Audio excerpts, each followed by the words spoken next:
Good morning, everybody. This is the PCL. I'm your host, Invasion Bing. I'm alongside my man, I am Prime. I used to call him Invasion Prime. My fault. I am Prime.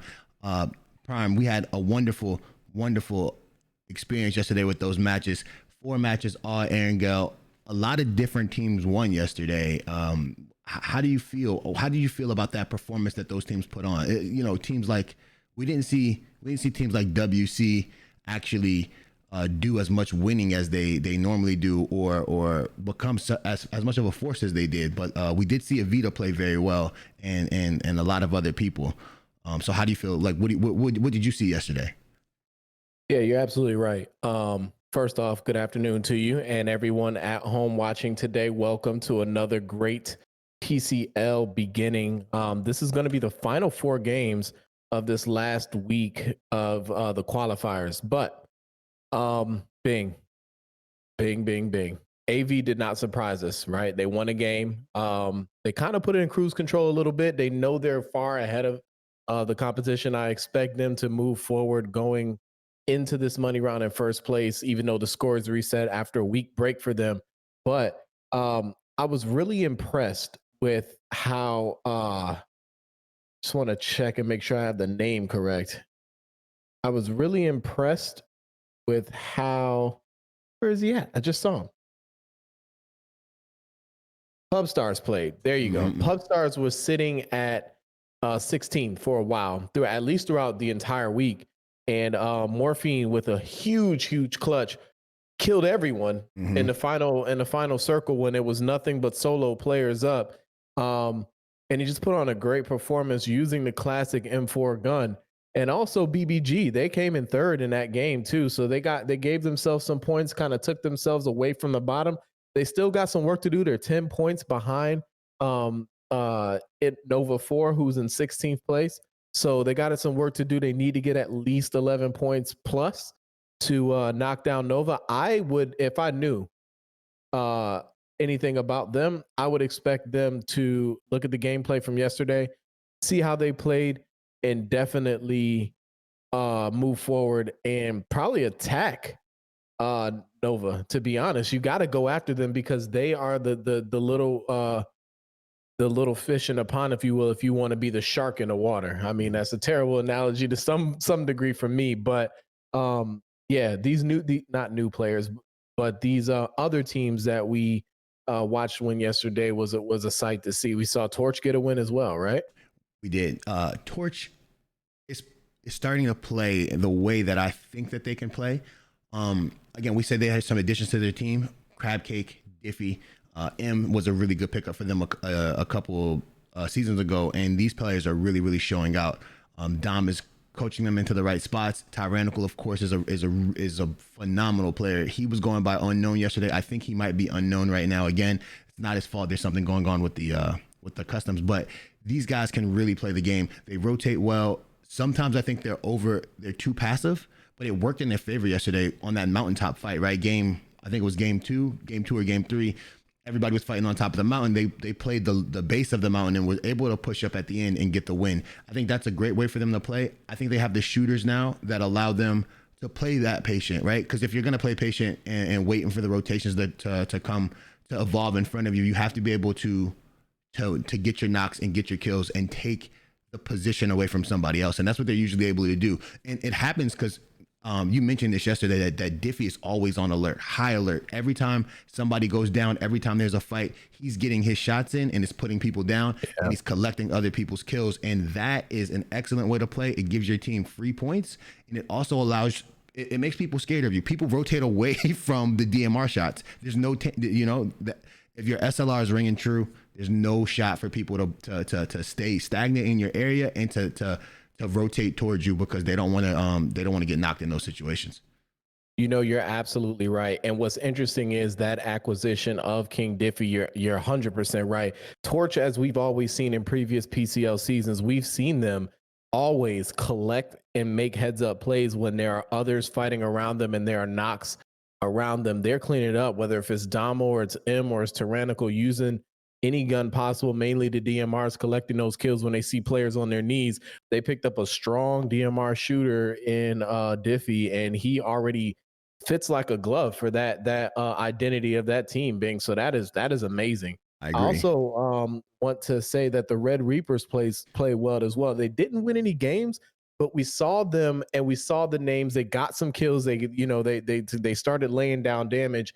And they're just a game away from really having a breakout game. And then also to mention on ATR, we got to talk about Sweeney, right? So he played absolutely well for them. He got them a second place after wait, was it not Towney? I'm sorry, not Towney, Sweeney. yeah, Towney. Towney. I get them mixed up, but they're both great players, by the way. But Towney for ATR, just doing bits on that mountain when they lost to Torch.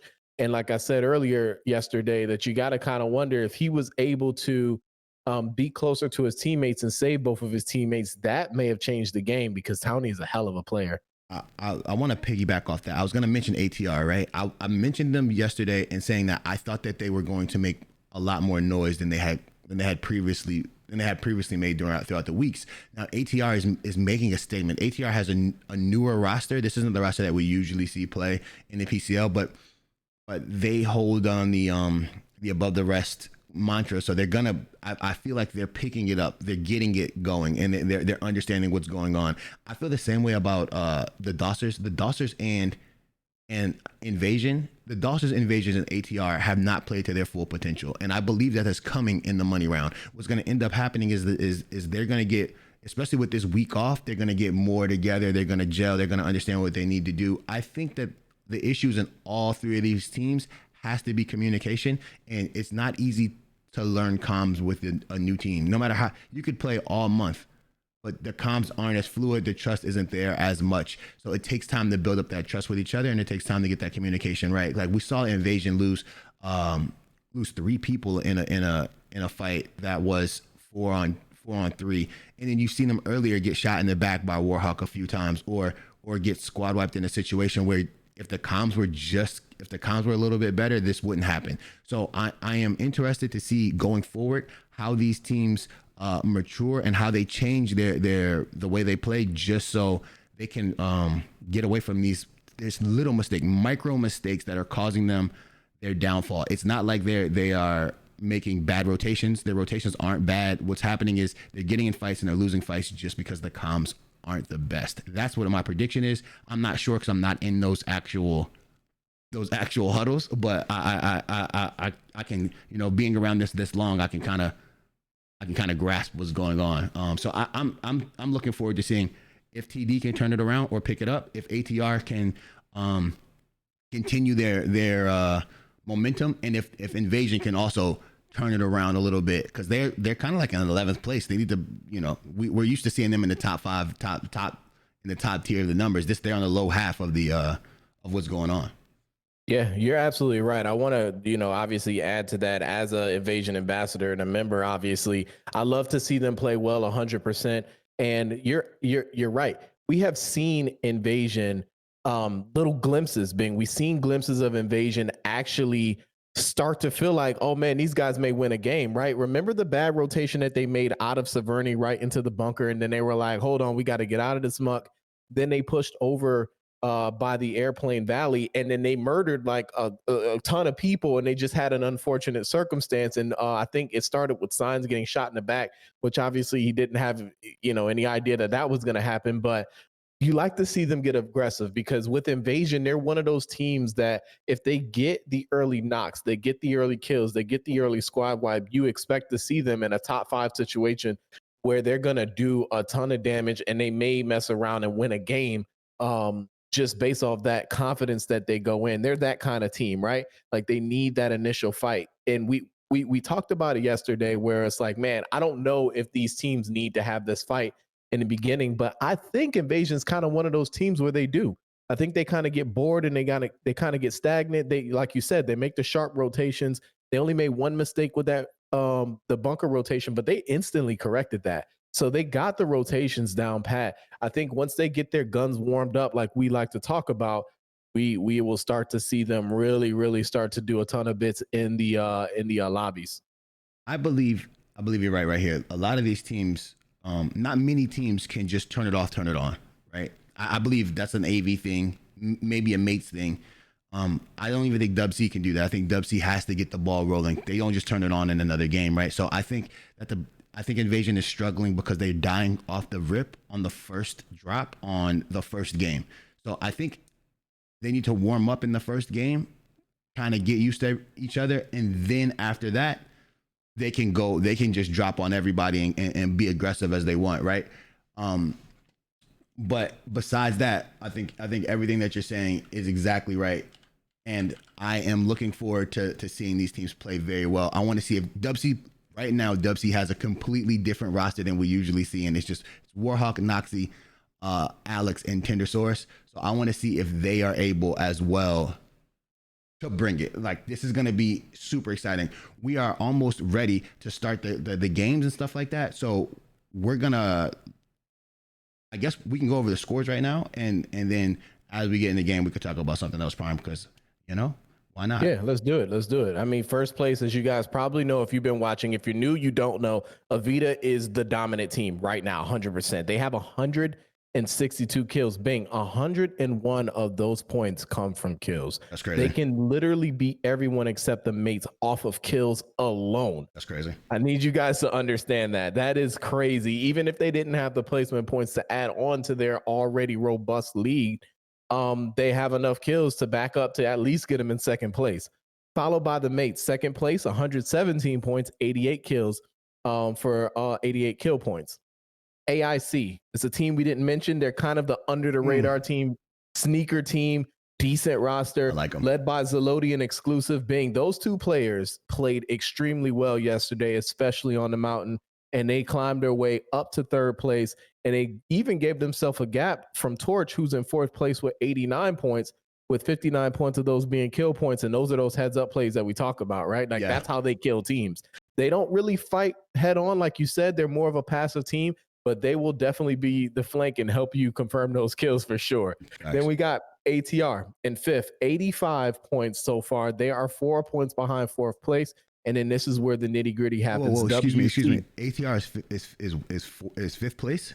Yes, they are. They had a heck of a day yesterday. Wow. Yes. So this is what happened, Bing, when Townie made that play that gave them second place, which was 6 points plus the amount of kills that they had, because Townie was on a tear from that mountain. Yeah, on a tear. So they're doing extremely well, and they even have a 10-point lead on the favorite winner circle. I like it. Winner circle is in sixth place with 75 points. The Dossers, like Bing mentioned, seventh place with 75. They're tied right now with winner circle, a team that no one expected to be tied with winner circle when we came into this. That's true. Next is Genesis, a sleeper team, PlayStation team, mix, but mainly Xbox. Our first South American team as well. Right. So they're playing well, led by Paulo and my guy, ITHG. Valid, a solid team sitting in at ninth place right now with 68 points. And right behind them, as we mentioned, PubStars with 61. This is the nitty gritty where these placements, it really won't matter because, when they go in a money round, it changes. But they would like to say, man, we went into the money round in fifth place, right? They want to say that. It gives them that momentum. Then you have Invasion. Obviously, hometown favorite, if you will, at 11th place with 57 points. They're only 4 points away from being in 10th spot, so they're decent there. Berserker is tied with them at a 12th place spot with 57 points. Red Reapers with 54. Euro with 44 in 14th place. RMB in 15th place with 39 points. And Nova in 16th with 39 points. BBG is only 10 points away from sneaking into that 16th spot. And then Unvaulted, they got some work to do, but they're only 19 points away. Like you said, they're one good game away, right? One good game away. One good game away. That's what ATR was. ATR was one good game away, and it put them in the fourth place, right? So that's what I was going to make that point to put them in fifth place. One good game in the PCL changes everything, right? And all these players are very, very good, and they can all make this happen. So I believe that even if you're down in the lower side of this bracket, there's on the lower side of the standings, there's no panic as long as you can get your team up to one more good game. Think about a 20 kill game and a win. I mean, it happens all the time, right? Like 20 kill game and a win that boosts you all the way out of there. So if you have the talent to do that, then then you're good. You're in a great position going forward, and that's why every game is so important in the PCL. You're absolutely right. And BBG has got to be feeling it now, right? They have a little taste of a top 3 situation, and they're like, boys, we can do this. We're close. We're close to slithering our way in the money round and seeing how we can really really do some bits here. I would really like to see BBG. I'm personally rooting for BBG, led by Tragsy. I saw him and Muted and Count Shank, another good player on console. I am looking forward to seeing them carry this momentum, hopefully. And also, I love to see the other teams that were not mentioned, to give them some respect as well. Unvaulted, One Effort, and Real Shooters Only. Real Shooters Only, honestly, are a better team than they are on paper on this leaderboard, right? They have a ton of new guys that they're probably bringing together, obviously with some drop squad members that we've seen before, and then some players that are familiar to the PUBG community on console. But the biggest thing is that they just had some tough breaks. They weren't able to put themselves in position to do a lot of damage. They weren't in position to get a lot of kills or scalp some kills. But mentally, I think if they can keep their mind set on the long game, we always talk about this being a lot of players and teammates don't look at the long run, right? They think about things in the short term. And if you can get a group of 5 or 6 guys that get out of that mindset and think about the future, then that team will do better in the long run, right? Like that team will be the team that you'll see us talking about the mates and AV and things like that. I agree with this. Like it's all about how people progress into the matches. And I mean, as if you stick around with each other and you guys agree with the rotations, like you just don't learn a rotation or a team overnight. It just doesn't happen. You don't get the feel of the PCL overnight. So you have to stick around with somebody, and you have to understand that certain things are going to happen, and that like sometimes you're gonna fail, right? Like that's important to know. There are a lot of teams that we see who fall off of the PCL monitor and the PCL radar just because they lose, right? Like they lose a couple games, they have one bad trip, and then it's like, all right, it's over, we're breaking up the team. I don't think that's the way it goes, right? I think you're supposed to just stick around with your team, hold in there. You're gonna have some bad days. It's gonna be a real rebuilding process. You might need to add some pieces, but making a whole new team every PCL never has worked. It literally hasn't worked for anybody. They've never won, Prime. A team that does that has never won ever. Right. It's not enough. It's not enough players. I agree 100% with you. It's not enough it's not enough time for these players to gel and really understand a game plan that's going to win against these teams who are already seasoned vets, right? And as you see, also to mention, guys, a couple things that we always want to get this disclaimer out for all of the new people. First and foremost, we do keep the aerial cam as much. We get into fights as much as we can, but given the tools that we have so far, we do not have the capability of going in player perspective and out of player perspective. That comes very soon. We're very excited to bring that to you guys.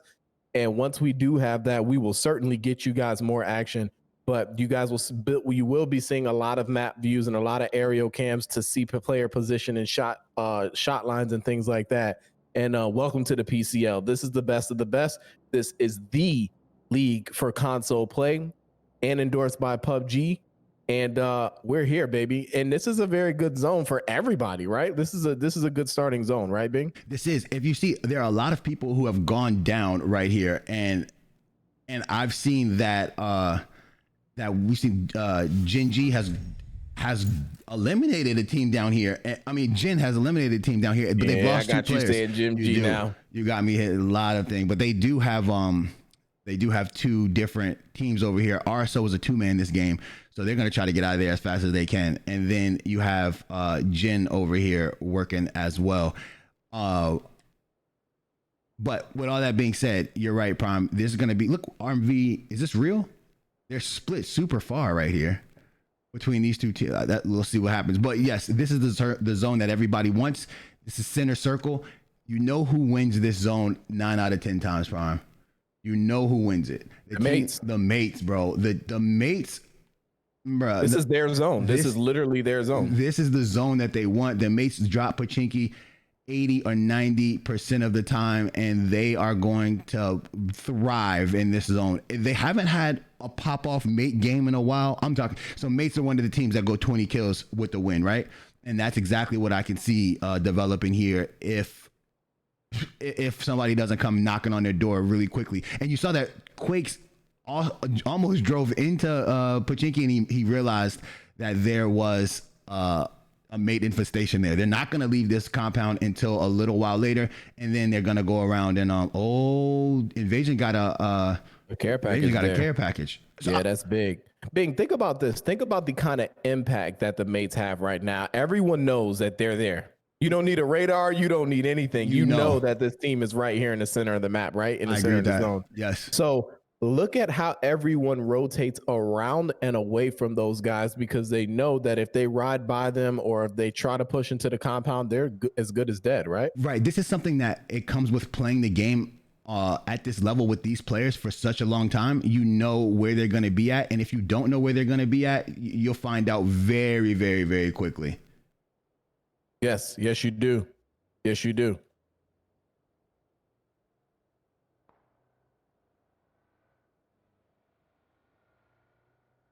Now all right, moving forward, we're just going to go ahead and I wanted to give some comments back to the chat, help them understand that, things aren't always what you seem, but it is what it is. We're moving forward with this. So Bing, I hear that you have a predictability of the mates possibly winning this game already, huh? I do, yes. I think the mates are in a comfortable position in order to take over this zone. This is the zone they really like. Right now, they're going to be in a tough situation because Torch is going to pull up, and Torch isn't going to move from this spot either. So now the mates are going to have to know that Torch is going to be this close. They know people are going to be around, and they've never been actually upset with anybody or scared of anybody. So I just want to see what their next rotation is, because eventually Pachinki is they're gonna have to move out of Pachinki, right? So after they move out of Pachinki, what are they gonna do? But they are the most comfortable in this position, and since they're the most comfortable in this position and rotating out of there, I believe that they have the upper hand on every team right here. I might be wrong because this is the first game,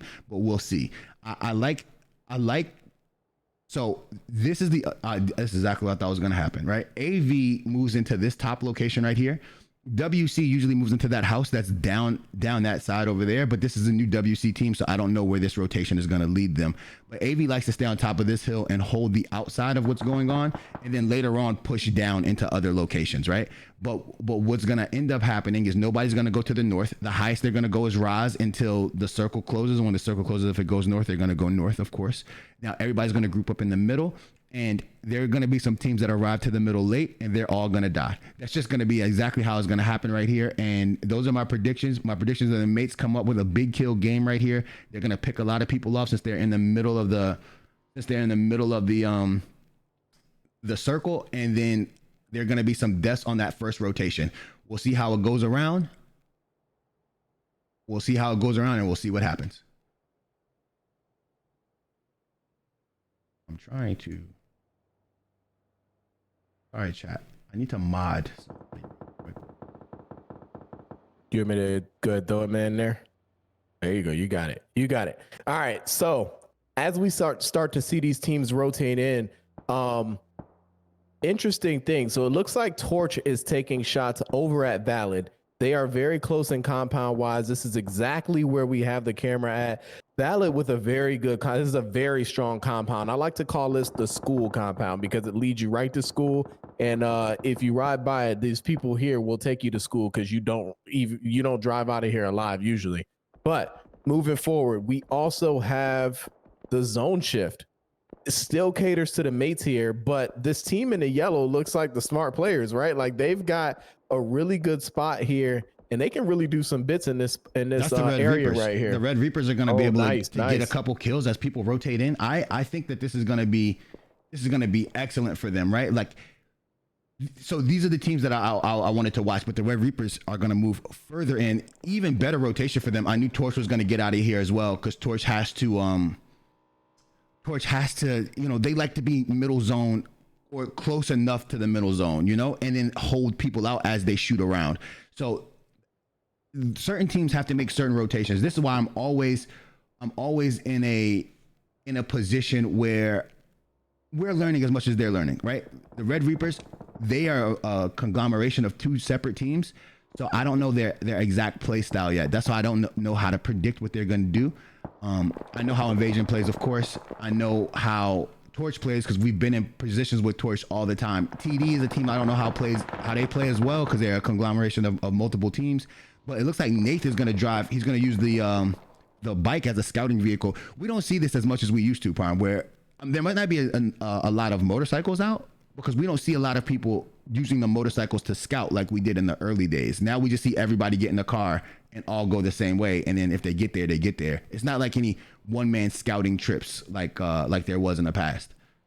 Bing, I honestly think it's a combination of two things. First and foremost, there's no need to scout anymore. If you are a player, look at Gravity getting involved and knocking Nation. That's a big player for the Berserkers.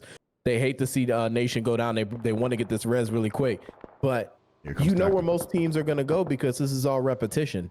So you know where people are going to technically be at. So you don't necessarily need the scouting per se. And I also think you're right. I think that most players don't want to risk the driving and the scouting and FPP and really be in a rough position to where they can give up a free kill. This is the worst thing that could happen to the Berserkers, right? What happened here, Prime, is Gravity got the knock from afar, and Tacticals and Sparky were already on the way to this compound. They were. So as you look around like, oh man, we're gonna get this, we're gonna try to do this. It's too late. You have the killers on the way. Look at this. Oh no, that is a tough spot to res because you give up the stairwell to a player like Tacticals, and he's just gonna push and shoot you in the head like he just did there. And he's unlucky. Man, we talk about confident players, and if you get knocked to the mates, right, and they're coming.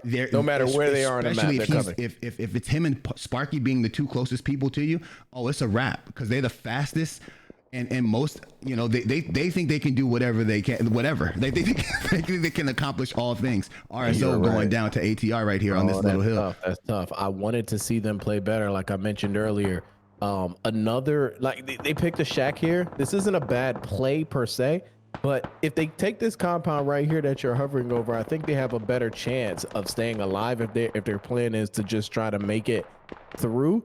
But, you know, they did not make it there, unfortunately, and they go out early. They have to think of a new game plan moving forward. What a shot from Sparky, knocking Paulo out of the vehicle, and he is not going to get saved. Hayes steals that. Good heads up play by him. Hayes was shooting at him prior, right? And then, boom, he got hit again.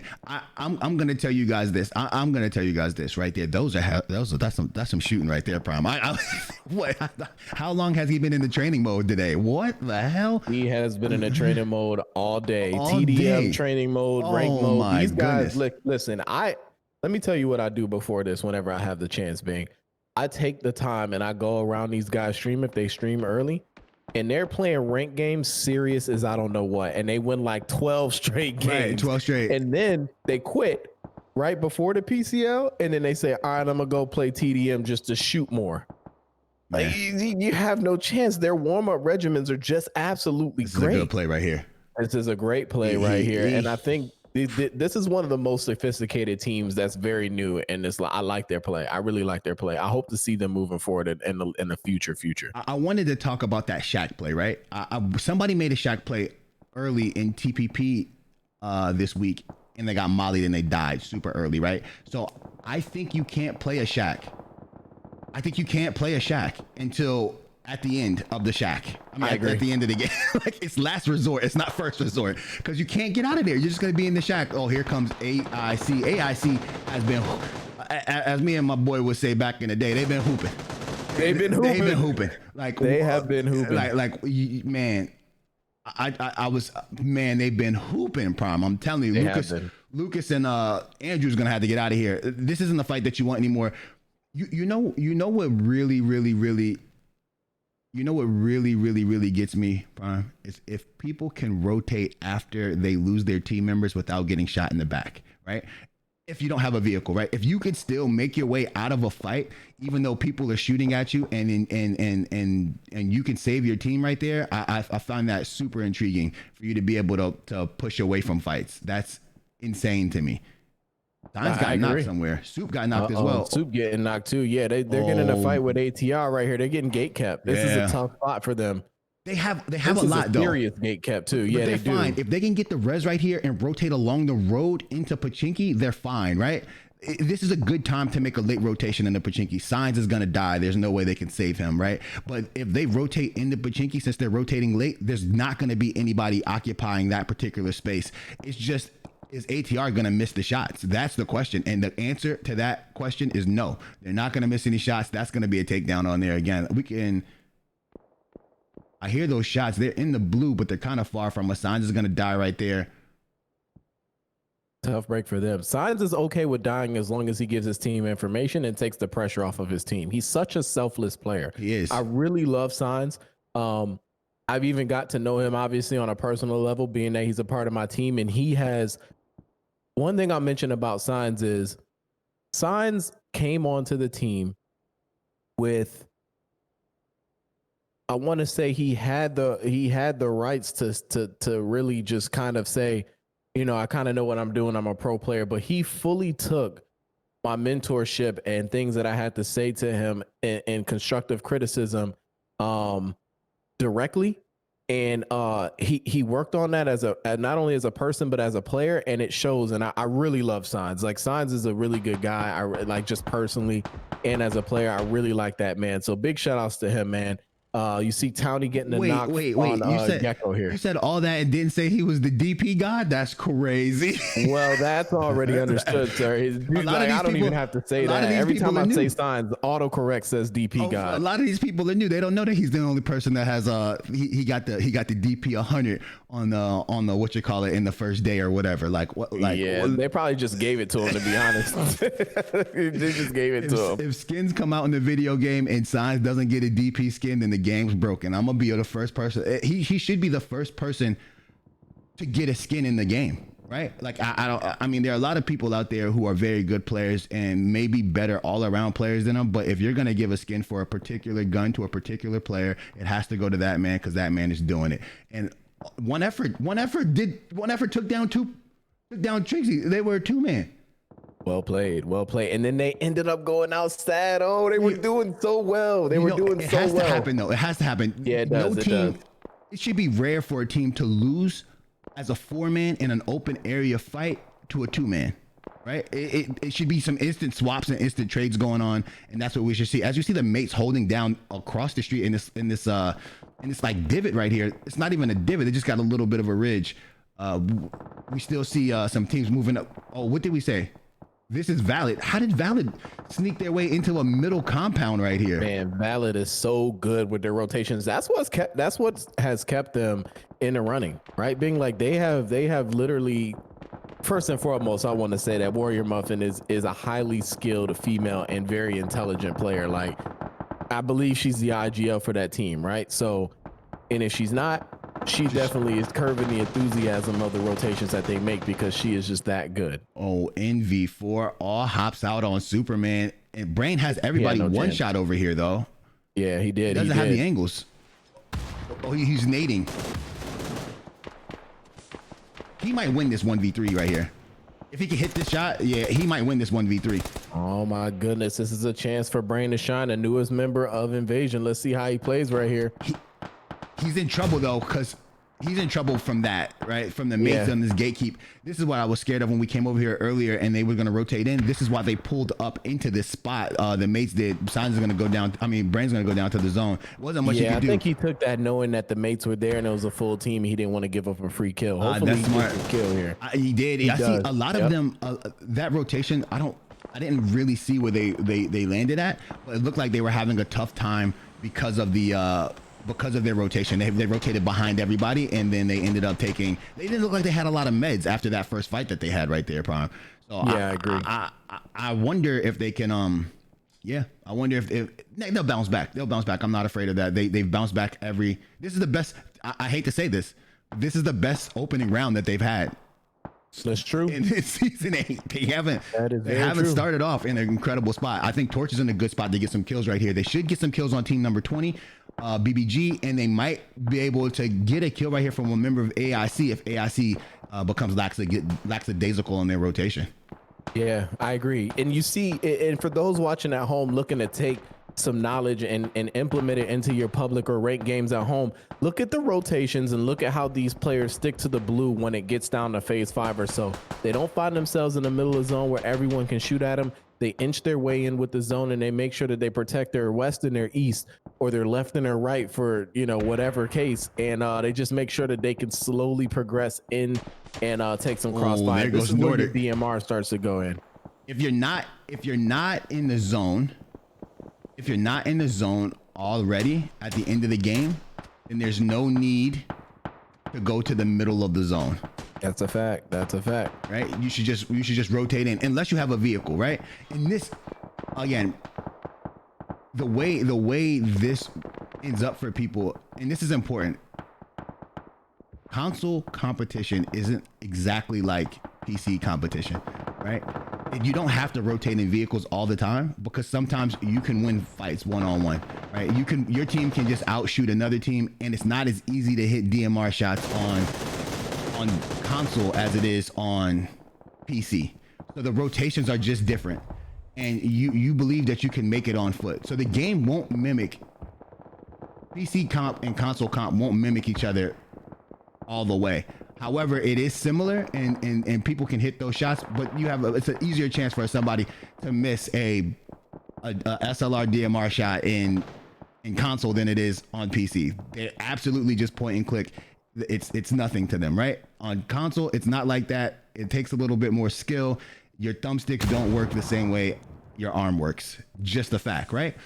So what ends up happening is people rotate on foot, and then some people drive in, but the cars aren't readily available as they usually are in a comp like situation. But we'll see some things that are going to change going forward. And what I love about this is it always institutes fights early on in the game. Like, look, AV pushed down into this compound prime, wiped Valid. Valid is still here. Beretta's going to play the bathroom.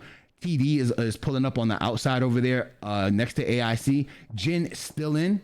Gonna do a lay down situation in the middle of the field. Should be a lot for a long time. I don't think there's any reason for anybody to scan right there. So they're gonna end up right there. And now we have RMV over here fighting Torch. Torch was able to res Tyrannical in that building after he got knocked. This is why Torch likes building so much, because if you get knocked in a building, that's an instant res going down. Right, I agree. And this is Foxy. Foxy's going to try to use that rock. I think if you got to always check your rock, the bottom of the rock, right? When you're scoping out a rock, if there's nobody moving, check the bottom, because it's probably a person prone next to the bottom of that rock.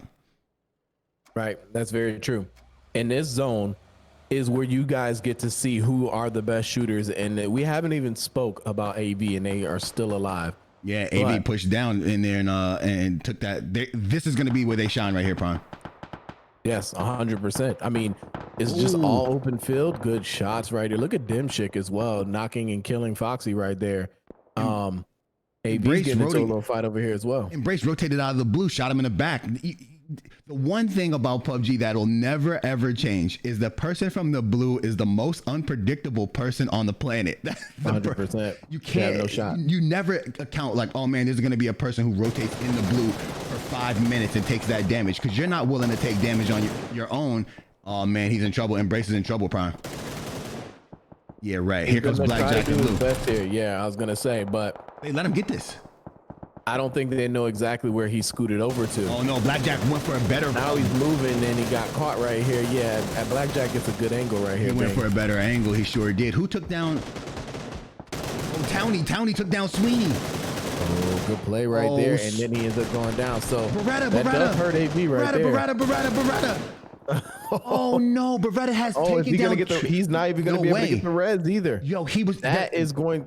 Oh, that is Prime, tough. that blue play, Prime. He waited and waited. Oh, look at this. Look.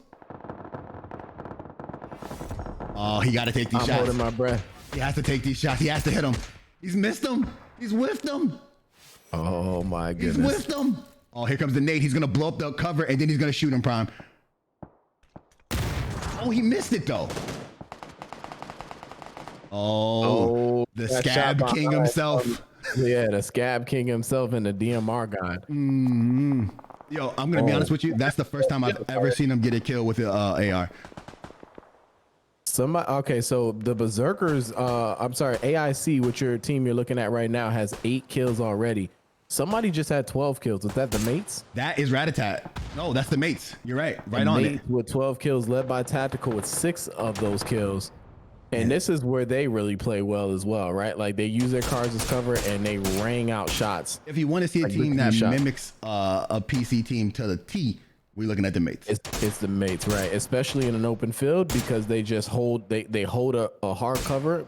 They T-bone their cover with their car, and now they got a little mini hut. This is also the first time I've ever seen Tacticals shoot his SLR this slowly. That's slow. Yeah, I agree. I agree. That's slow. You're right. He really wants to hit D-Bish with these bullets. Landing, yeah, he's trying to land a headshot 100%. Wants to hit D-Bish with Sparky takes down D-Bish. Look at how they do a good job at the end zone, spreading out, taking up more of the zone than anybody else. And then they ended up whittling down the team with the most players. And now it looks like AIC is going to rotate into the crosshairs of one of the most deadly players. Yeah, and then you're right. And then they just then they swarm you with numbers after they whittle you down. You're absolutely right. Whoa. You're right, bro. Like what? Ratatat is just an absolute all you do monster. If you guys at home don't know how you shoot the AR that way, put a 6 times on it, dial it all the way back, take a knee, you'll be fine. You'll be fine. Trust me. Profit. You'll be fine. You're welcome. You're definitely welcome. If you didn't know how to do it, now you know. Zalodi's gonna bleed out and die because Bazaar goes down to Tacticals. Now it's a 4v1. Can Ratatat make a play here? At least get 1 or 2 knocks. There's the first knock. Gravity down. 1v3 now. Sparky unable to hit the shots. He ends up getting flanked and Dimshik with the kill. And we have a winner chicken dinner. The mates coming in first place with 15 kills. Let's give you some replay action. I'm not going to say this because you guys already know it, but it sounds like I was correct. Yeah, we said, yeah, you did say this is the mate zone. From the circle, you already know. They've seen it one too many times. Bro, they've seen it one too many times. It's like, I hate to keep talking about PC, but you know they have phase Sundays and they have a phase side of the map on Miramar. If you go to that if they get to that compound, it's over. That's the same thing. If this circle shows for the mates, there's no shot that they lose. For real. Like, it's really hard. It used to be the same way for WC when the circle went hard to the west. They used to win every game. Or BAMF when they played BAMF. They used to win every game. Oh, yeah, in the little fields over there. I mean, in woods. Right. The only time they lost that was when SLG started playing at a high level, and then they would contest them early. But if they didn't contest them early, they would lose. It's just because certain circles give out so much. They give so much, an advantage to a team in a particular drop. And this is the circle that gives out everything to the particular drop right there. And boom, there it is. The mates taking them down. Wild. That's wild. Good play. Good play. AV. Oh man. AV is, I got to hear the comms. They had to be fuming. The first person who got knocked on their team got knocked from Embrace from the blue, right?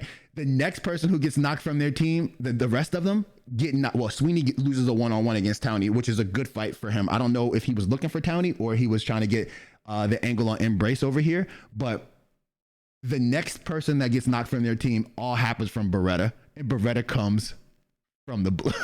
From the blue. Oh, you have to be upset, but it's your fault for not clearing this house because you saw Embrace, right?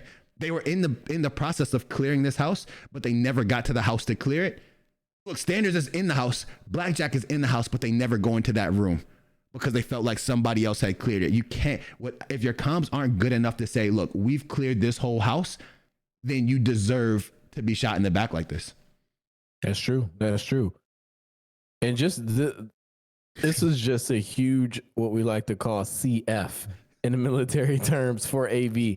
They had all 4 players up, but like you said, each of the 3 that got knocked got picked off by someone else that was a solo or somewhere that was somewhere else. And then you could see Perez from Genesis was taking down some shots as well. Again, we see Genesis in another top 5 situation being, you got to wonder if they can keep all 4 players together. Can they muster up another win? We seen them get a win last week, right? Man, I'm 100% sure that team is capable of winning games. The only thing that they're lacking from is the fact that on some of their rotations, they're losing players. They're another one of those teams that I believe that if they can rotate at a high clip and not lose players during their rotation, that they can win more games. They just have to figure out where people are. Again, since they're new, they don't know where people like to go. They don't know where people's tendencies are. That's the thing about being a wily veteran here. You know, like, oh man, Ratatat's here. I know how Ratatat likes to play. Oh, the mates are here. I know how the mates like to play. They're going to rotate in this particular manner. Oh, it's Torch. Torch is going to be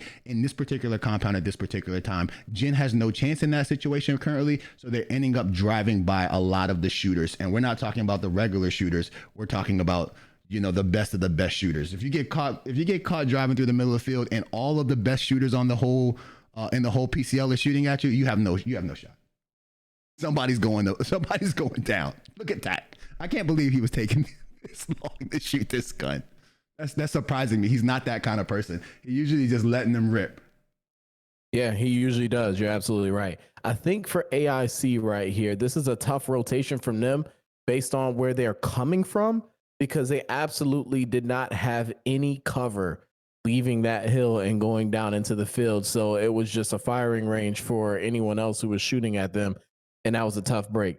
Ratatat did the best he could right here. He got a couple knocks and kills, did some confirmations here. This is a wonderful scar spray right here from Ratatat. At first I was thinking, man, is this a DMR? But no. He's such a good player, bro. Like, if I give out my top 10 players a lot, Ratatat has to be in there. I'm happy. I can't wait to see the people that they put around him at Main Gaming for him to be even better, right? Like, I can't wait to see how it goes down. 100%. Sorry, I was drinking water. But if Ratatat doesn't get flanked right here, he may give himself a chance.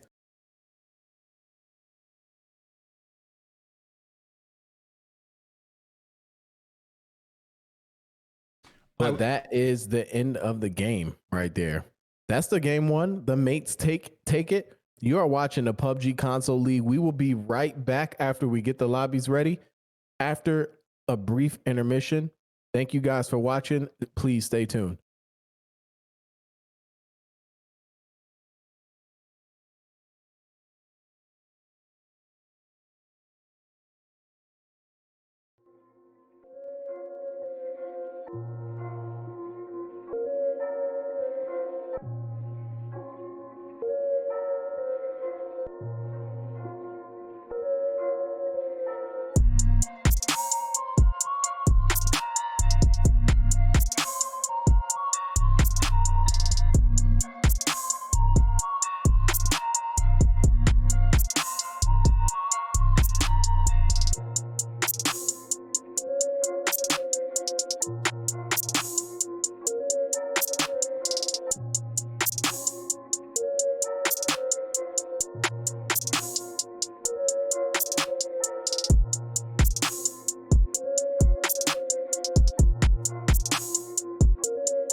Welcome back, everybody. This is the PCL, PUBG Console League. I'm your host, Invasion Bing, along with my guy, and I am Prime, Invasion Prime. Man, we had just seen something epic. The mates doing what they do on in the map that they like to play on, in the spot where they like to have, with the circle that they want to have as well. They gave them everything that they wanted. They probably were drooling at the mouth, and then they were able to do exactly what they came to do, and that's win game number one. What you got for me, baby? That's true. They just absolutely capitalize on their zone. They capitalize on exactly what they were looking for. Anytime they see a zone like that where they don't have to move as much, they know that it's going to be a great game for them. They got a ton of kills. They came up with the win. They dealt out a ton of damage, and they played very mate-ish. Like, they just absolutely swarmed everybody, right? I'm taking that. That was fire. They did play very mate-ish. You're right. They played very mate-ish, and we got some updated scores for you guys. Avita bumped up those scores again. I see them getting 200 points at the end of this week, which is going to be insane. Wow. They're in first place, obviously. The mates, with that win, separate themselves some more, and probably is going to solidify their second place if they continue to play well through these next three games. AIC is in third from that great play that they had as well. They ended up being top three, I believe.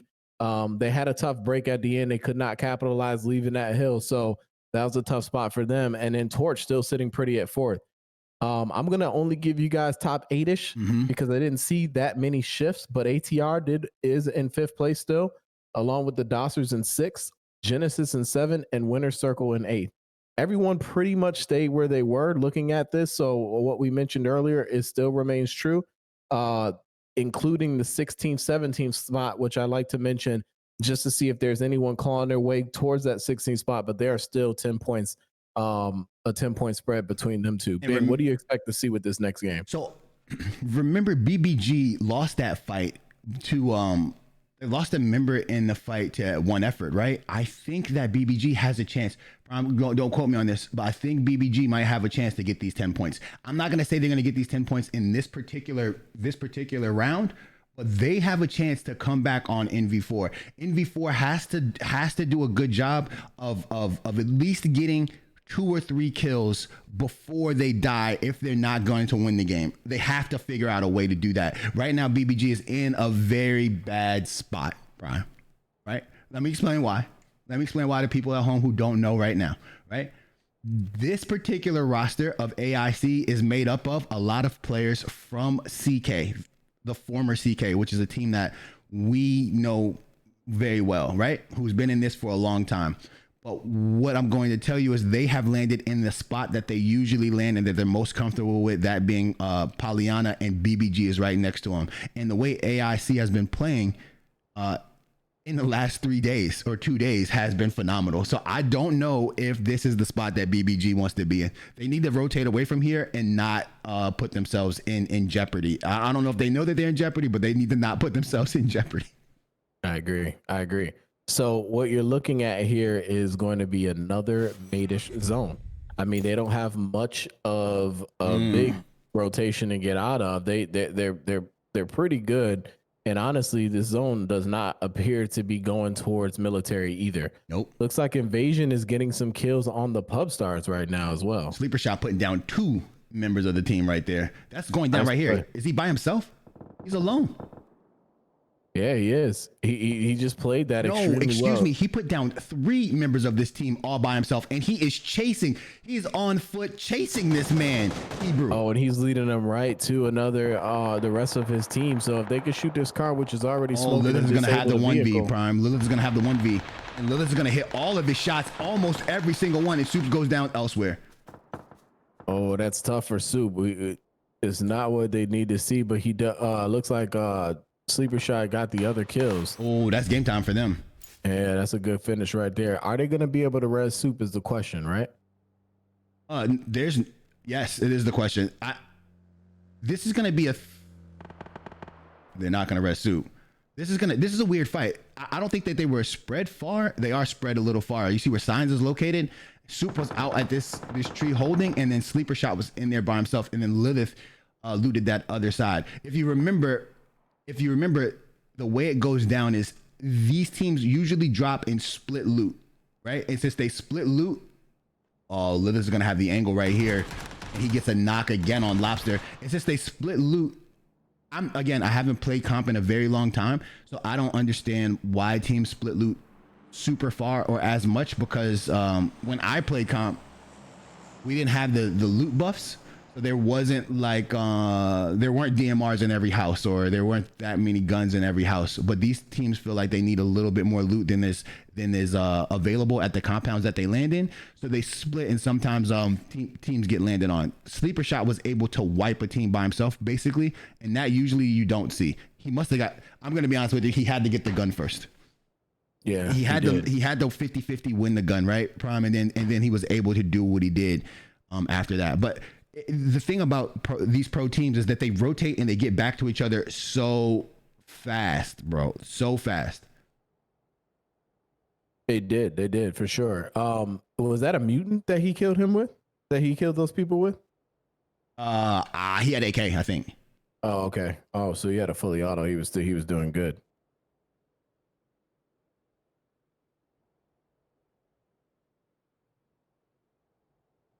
I think a lot of these, the toughest rotation for these guys is going to be obviously the two teams. Sleeper Shot is on fire right now. You couldn't hear it, but it's your boy atop with the lay down DP, bro.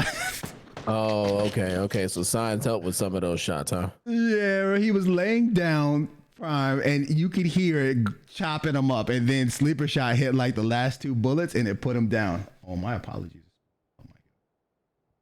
Wow, good shots right there from them. Yo, he's so good. Like I try to use what's it. Crazy is that this is how good he is with the DP. His team members seek out the gun for him. Right. I'll put it on my back and we'll carry it to you. Yeah. Pick up an AK or something. I'll give you this gun, please. I got a ton of 7s for you too. The turn run out of. So we talked about this one time when we had Miramars back in the day, right? I always wanted to know what vehicles teams preferred. And we said on Miramar, you could see people usually getting in buggies, motorcycles, right? Now, I wonder if that's still the case for right now, because you just saw right there that I'm trying to find a location. I'm sorry, Chad. You could see that how you switched the car out. Switched the car from a Dacia to that particular buggy and remember, 3 updates ago, you would have never been in a buggy. Right, because a buggy had spontaneous combustion with the engine or something. I don't know. It was wild. 2 shots, your buggy blew up, or 1 shot and the tire was gone and you died. Right? Gecko was in a tough spot. Prime. He's just gonna lay it back here. He might stay alive this whole time. They're not gonna see him. I wouldn't check those connexes. There would be no reason for me to do that, especially if he doesn't move. The buggy is preferred in comp period, Bing, because you see a lot of PC players use it as well. The tires take more damage. It just seems like it, right? Yeah, you're right. And then the car is so low to the ground and fast that it's hard to really knock somebody on a buggy unless they're obviously sitting in the back, and which we like to call the death seat, right? Right. And then it doesn't flip as much anymore either. They like made it super stable. Look at all these people fighting really over here. What is going on in this? Oh yeah, this looks like this is gonna be another field zone. Man, look at how they help us out on the final day of qualifiers. I love it. I'm not gonna lie. You so far you owe me another $1 because I've not seen a military zone yet, and you promised. There'll be one. There'll be one. Last 2 games, there'll be one. Man, look. I've only been wrong one time this whole time, and that was yesterday. And they put me in PUBG was putting me in a rough position. Okay, I just was 100% right about the last prediction. That's crazy that you don't trust me. Holy crap. Wait, he disappeared because the toxicity. Oh man, that's wild. Look at how I would lose my mind if this ends up going to military. Oh man, they would lose their mind. Everybody would get. Right, even including MV4, who is now starting to migrate away from the Sonoska Island and trying to make their way over to at least gas station here, I think. BBG able to still be alive, and Jin able to be alive. And look, the late rotation in here by AI that's costed them. That's costed them Prime. That late rotation is costing them. D Bish is gonna get taken down. Down the Quakes right there, and then Bazaar is in a world of trouble. He's gonna ride by the mates and taking shots too. Look at this zone. Hard shift to the right. Hard shift to the right. And look at where everybody is on the map. Look, there's one person. Wait, go back to map view. Go back to the map view. He's not really there. Okay. He's not really there. No shot. No shot. He's not really there. I can't believe it. No, he's in this car. Remember, D-Bitch got knocked.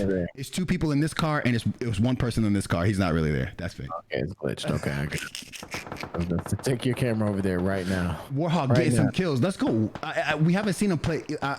You haven't seen him play as well as he could play. He has got a squad wiper too, but his highlights are more impressive than his actual gameplay has been thus far in the PCL this season. He needs to I guess he's not in the positions that he needs to be in all the time, but he's still top 5 player in the league. I would like to see him be more active and him be able to get look at the mass exodus and everybody's going into the middle of the circle. Yeah, but listen, UV unvaulted cannot catch a break. They cannot, bro. This is the second. They've been in 4 leagues, 4 seasons, maybe 3 or 4 seasons, but they cannot. I'm telling you, they cannot catch a break, my man. It's just not working out for them. Every time they make a rotation, it's one of the greats sitting there waiting on them to get from where they're going to go to the next spot. It's just been a really tough time. Valid is confused, Prime. Very confused. You know what they did right here? Attack goes down to Dimshik. Sleeper shot is still on a tear with another confirmation kill. They were going to go to these houses, and then they saw something that made them leave. It's a vehicle parked outside. Maybe a vehicle? Yeah, it's a vehicle parked outside. And then they did that we got to drive around and find a new location. Somebody mark it on the map. That's what they were doing right there. Yeah, the scatter. This is a very underrated spot right here, Bing. You can park your cars right where these guys park their cars at, and you have a ton of cover from these dips. This is very Miramarish right here. This is my kind of terrain. I love this terrain because you can dip and put, wow. Haze. As soon as Monster thought he was gonna get away, you gotta be quicker than man. You're right. This is a spot. All right, we've had a lot of high kill games in the PCL, and a lot of them come from that particular spot that you just pointed out right there. Right. That hill. There. They just shoot down on from top of that hill, and they just get a lot of kills. Worry Muffin going down to the mates. The mates probably have not left from Pachinki yet, and she drove by Pachinki and then was taken down. This might be huge. This is Jin versus WC. This is going to be huge for Jin if Jin can get a knock here, and they're going to go down. Oh, wow. Alex. And going to get mollied right here. He's not on fire. You can see. Wait, what? He was on fire, right? Yeah. But he was just a touch? He's on fire again, I think. No. I take that back. He's in a different room. But he is. TPG's going to go down along with Ferris, and that is it for Genesis right there. Wait. So Paulo knocked both of these guys. They got shot in the back by Zip. Paulo almost did some bits on WC right there. Oh, if Zip didn't help out, that was definitely going to be a wipe. Now let's see what Noxie has. Another congratulations, WC and Main Gaming. Congratulations on his acquisition of Main Gaming. What we hope to see is a lot of larger. Sleeper shot with another kill, by the way. Yes, he's doing bits. Another knock. Oh, he is feeling himself. We are excited to see a lot of larger organizations join the PCL. Again, we are startup. He got another kill. We have just recently became partnered with PUBG and fully backed by PUBG. So we expect to see some of the larger organizations get into this league. That's another reason why the league has buy-ins and things like that right now. This wasn't a league that had a lot of money behind it. As a matter of fact, the league doesn't make any money. This is just us getting together and making sure that we could have something that we could call, oh my goodness, somebody get work mode. Somebody get work mode. That's crazy. Better yet, somebody give Noxie some milk. Oh my goodness. Got away from him, but here come the WC. The rest of WC going on the push. Yes, Bing, you're absolutely right. I think Main Gaming has entered the scene on console, and they're going to establish a team at the right time, led by Stento and a few of his friends. Doing things the right way too. PUBG ambassador. Yeah, I agree. Doing things the right way. The ambassador, and it's great to see him starting up. He interesting fact is he was making I don't want to put it. Well, he said it. So this is wouldn't be putting his personal business out there, but he said that he was making a ton of money. Yeah. His professional, and he loves the game of PUBG. Like that's just what he wants to do. his professional background and professional resume is outstanding. I've talked to him about it a few times, and he just wanted to be a streamer and wanted to take things a little further with the game of PUBG, and that's what we're looking for, and that's what console is basically based upon, right? Like I myself don't need to stream or participate in this activity. I do it just for the sole fact that I love the game that much, and we're looking to take this into something else. We want to build it the same way it's built out as the PCL and as the PGC and all that kind of stuff. That's what the goal is, and that's what we're aiming for. So yes, this is the starting phases of that. So things are gonna look a little weird, and things are gonna be signs taking down graphic lullaby as well. I'm going over there. Lilith with the confirmation there, and Lilith getting a knock on Nation as well. Invasion's on a tear right here. They are, but with the knock, Sparky still in the kill though. But Lilith getting knocked by Lou. Tendersaurus getting knocked by Work Mode is doing his name right now. There it is. That's a wipe right there for RMV. Right there. Yeah. Oh, they pulled up into that shack. They had to. So, do you play the shack this early right there? You have to. I think it's phase 3. They think it's going to go back. They're just in the open. There's nothing else that they can do. So they have to play the shack. They have to. They have to play the shack right there. AV is still on the. I was wondering where the purple damage was coming from. It was surely coming from AV on the backside. Yeah. But they got to be careful too, because or unless they have vehicles, they could take the Pachinki Mountain. But they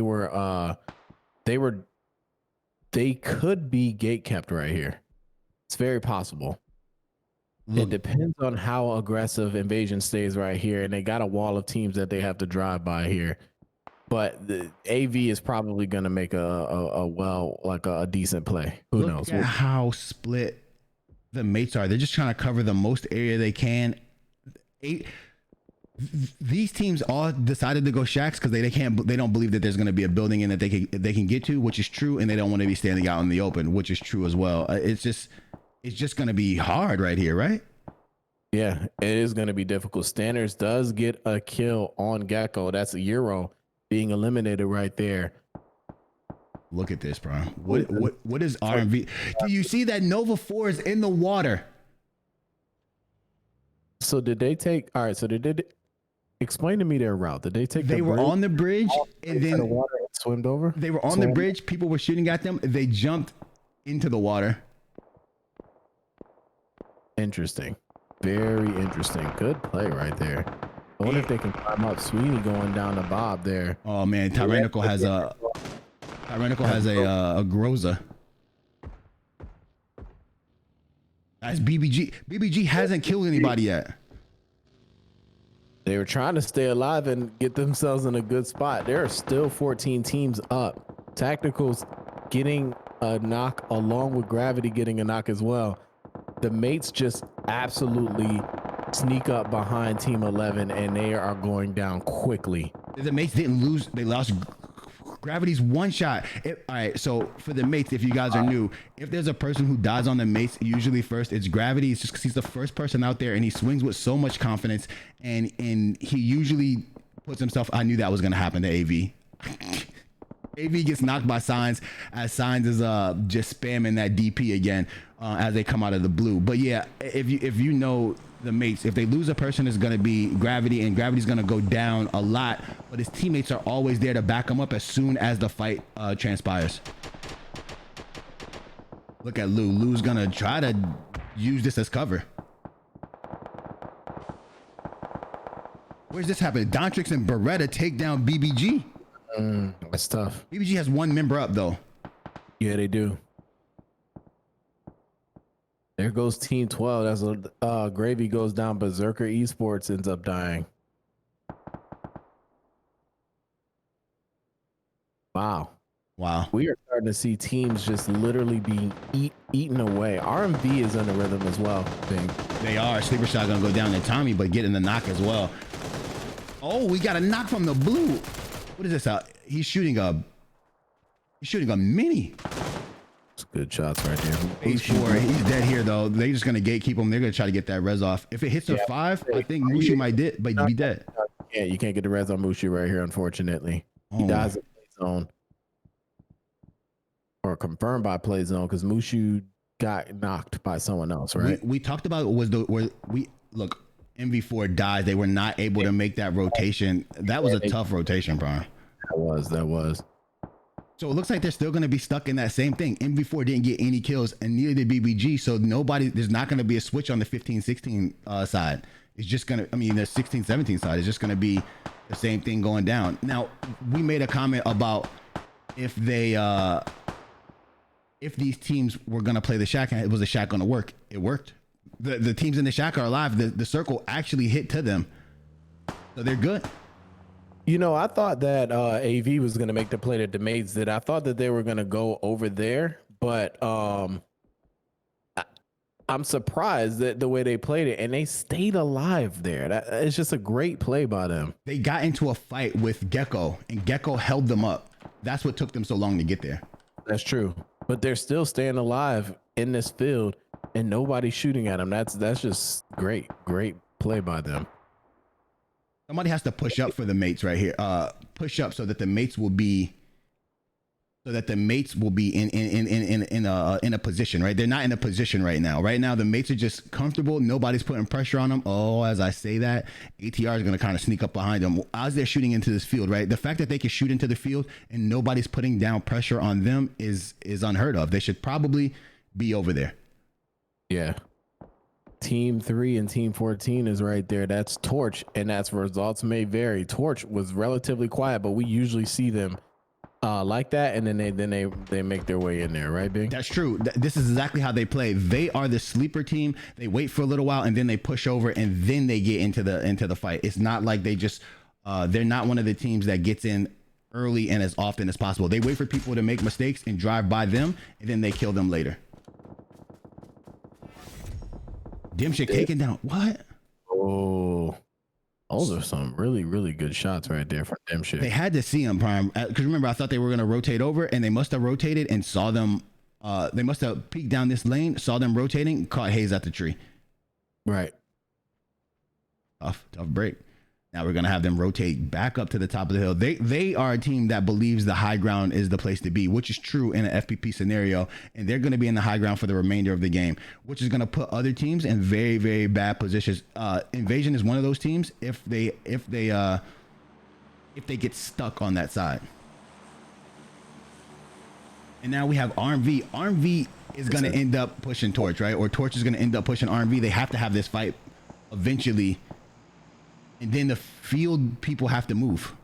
The circle has moved out of their favor. Oh, that saves Invasion, Prime.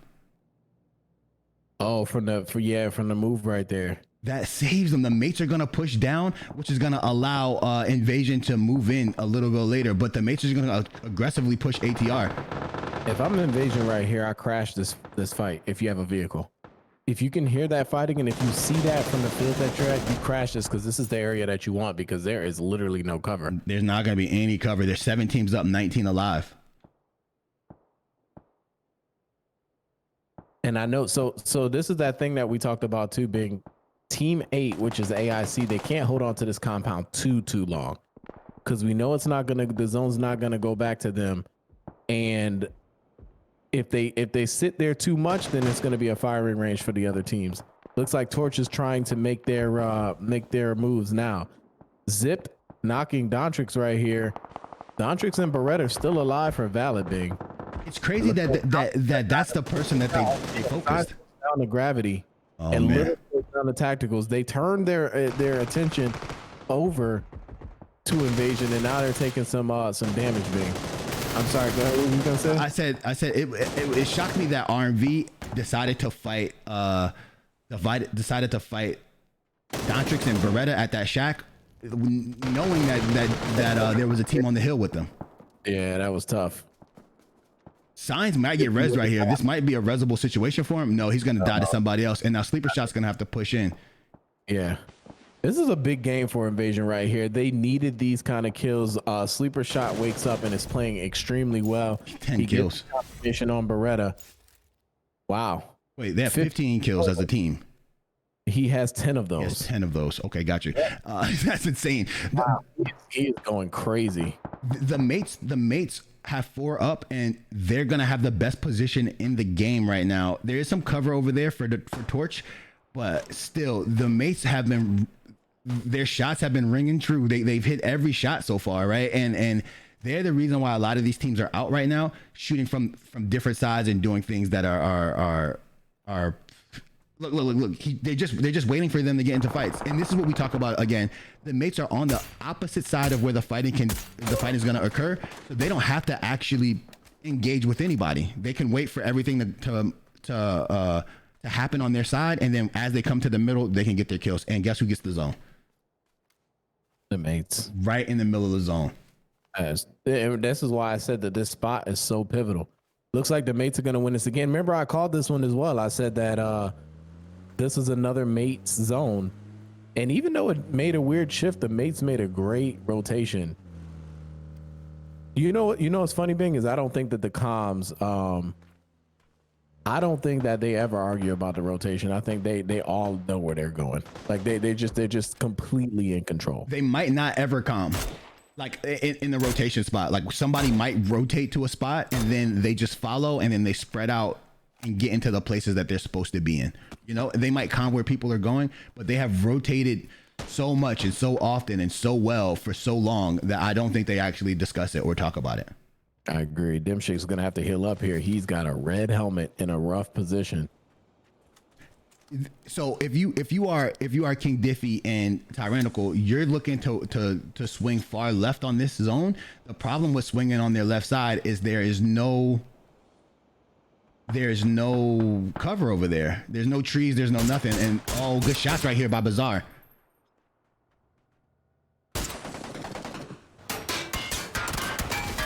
Oh no. Oh no. Oh no. Oh, this car's gonna blow up. Oh, he didn't take any damage from that. That is interesting. Oh no. Oh no. Oh no. Knocked by Zalodi right here though. Oh no. He had absolutely nowhere to go. That was just a tough spot for Diffie right there. They were definitely stuck. Oh, big heck shot from Dimshik right there. Had Get Money having to. They're just opening fire. They're so good. There it goes. There's only one. Oh no, they just take down. And he has a freaking MK. So MK? Yeah. I'm gonna go out on a limb here and say that the mates are gonna take game 2. Here it goes as he crosses. Missed a few shots right here. Not much that Get Money can do. Let's go to their side. Gravity gonna be 10 HP. Here goes the Lodi using the. Yes, sir. 4 times barrel. Yo, whoa. The thing about the 4 times barrel is it jumps around like crazy, but it doesn't matter. All you got to do is hit a few. Right? One edge. Yeah. Oh, he's doing bits. Hey, excuse me, Zalodi. You better talk to him. Doing bits. You better talk to him. You better Gravity confirm goes your down as well. Too. One person up. It's just Tack. Oh my goodness.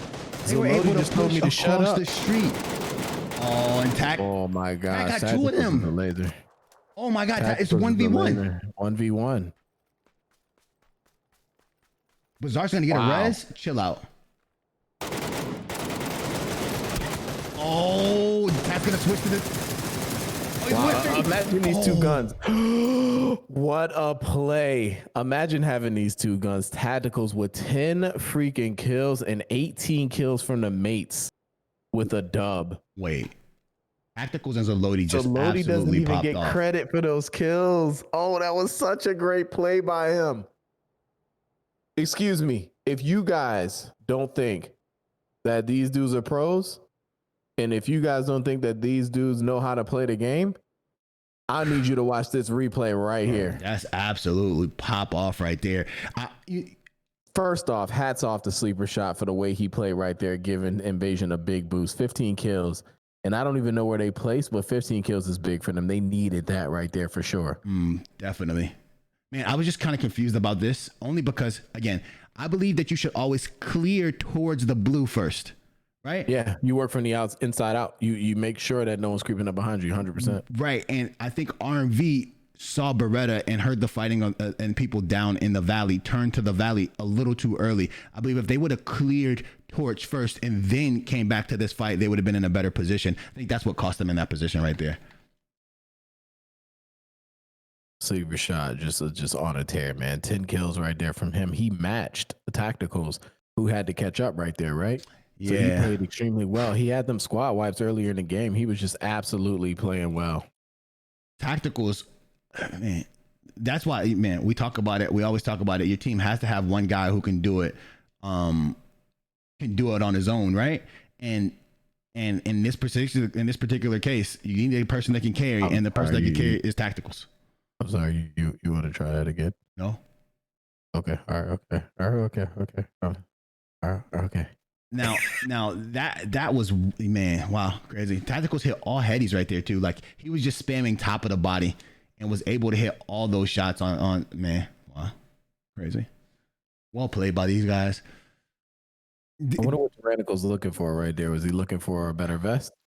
I mean, he had a ton of bullets and he had decent 3 gear. I just wonder if he was looking for a fresh vest. We're still PUBG players. That was a crate. You got to check it. I mean, he came from that crate. That's where he got his girls from. That's confused. Oh, okay. So he was already there. He just went. Okay, I got you. Yo, think about this. Tacticals had it 6 times. I know this is very minimal. It's like, yeah, this is what you do, right? You use your MK as a DMR. But he had the 6 times on this, and then as his zone got smaller, he switched. He switched it. Yep. A lot of people. He made his barrel his scope weapon, but he did not go for cover to reload at the end of this game. He's just switched the barrel and just entrusted in his spray. This a lot of people who aren't familiar with how well people play this game don't understand that is even possible. They don't understand that you can shoot the MK as an AR well, and then you can shoot the AK. I mean, that you can shoot the barrel with a 6 times well, right? These are things that people don't know, and the reason for that is because console comp isn't at a high level, or people haven't been watching it at a high level, right? If everybody watches this and everybody knows what's going on, they would understand what they have the capabilities of doing. They don't know that they can do that. That's why when people see highlights of people spraying people from from a long distance with an AR, they're like, oh, there's no way that can happen. They don't know they can do it, but now they'll know. They'll definitely know. Definitely know today. Jeez. Yeah, they definitely will know. That's a tough break for Diffie, man. He thought he pulled up in a decent spot, but they didn't wait for this team to leave the compound early enough. And then from here, it's the mates almost gave this away. I was very surprised, but Zaloti just, I don't know what he did right there, but he powered up and just started going absolutely insane for a little bit. Unfortunately, he didn't get the credit for those kills. I think this is where, oh no, this is Get Money. Okay, I was going to say, if Sparky gets the loading out of there, this is easier for them. But this right here, just good play. He does confirm that one, but he doesn't get his confirmation on Sparky here. It's crazy that he went into this fight with the 4 times on the barrel instead of the red dot, because he has a red dot, right? Because he was shooting a mini before, so he decided to do the opposite swap of what Tyrannical did. Look, he's kneeling. Oh, I take that back. He did get credit too for the Sparky kill as well. He crouched and just hit both of them on the spray transfer. I think one of them had to be low. Maybe Get Money was low. They both were low. Mm-hmm. He whiffs these bullets right here, and now it's just well played. Just GG's. Just well played. God, that was so good. So the mates take the first 2 games, Bing. Yeah. Whew. GG's. This is the PCL. We'll be back after this brief intermission. Thank you guys for watching.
Welcome back, everybody. This is the PCL. I'm your host, Invasion Bing. I'm here with I Am Prime. We just witnessed the mates do what the mates do. That's another win for them. That's 2 on the day. Prime, how do you feel about TAC, man? How do you feel about tacticals? Okay. I'll tell you what. You already know how I feel. Tacticals just is I already said he was one of the better players in this league a long time ago. And he hasn't had a performance like that in a while, but he just made me look good because I still got faith in him. Like you said, the mates tend to coast in the qualifiers the way they play. But I tell you what, that right there was a little bit of the old hungry tacticals right there. He was feeling it. He was in a rhythm and he was just playing absolutely out of his mind. Great plays by him and the mates take 2 games so far out of 2. When we discuss best players, we try not to do this a lot, right? But when we discuss best players, you have to mention them often. He has to be in the top. A lot of players agree with that sentiment, but he has to be up there. Like he's so talented. He hits so many shots and he has 45 kills right now. Wow. He's the kill leader. Yes. Tacticals for president, baby. I'm telling you. And look at that. Remember I said that Avita was like far ahead in the lead? They are literally 3 points away from taking their first place. 3 points now, away. Avita doesn't care, neither do the mates. But you don't let off the gas now because now you can make a statement. That's right? true. Like you can make a statement and just take first place going into there and just absolutely dominating. And my goodness, AIC played well again and they're in 3rd place. Torch still in 4th, ATR in 5th still with TD, Winner Circle, and Genesis in 6th, 7th, and 8th spot. Valid and Knife and Invasion bumps themselves up in 10th from that stellar play from Sleeper Shot. So now they have separated themselves and put themselves in great position now, being to obviously maybe secure and clinch their spot to go into the money round. I'm 100% sure they'll be in, but let's get down to the 16, 17, and 18 spots. There wasn't much change. Prime 1 point for BBG. Not enough right now. They need to string some things together, Prime. They have to string something together. Turn it up. You're right. They got 2 games to do it. And UV too. I mean, like I said, I think UV can do it. They have to they got to get a dub here. They're very capable. They've gotten in some top 5 situations. They just have to clutch this and end up getting the clutch and getting a win. So anybody, give me the clip of Prime saying something about military circle from earlier, because this is still going to stay mainland. There is no shot.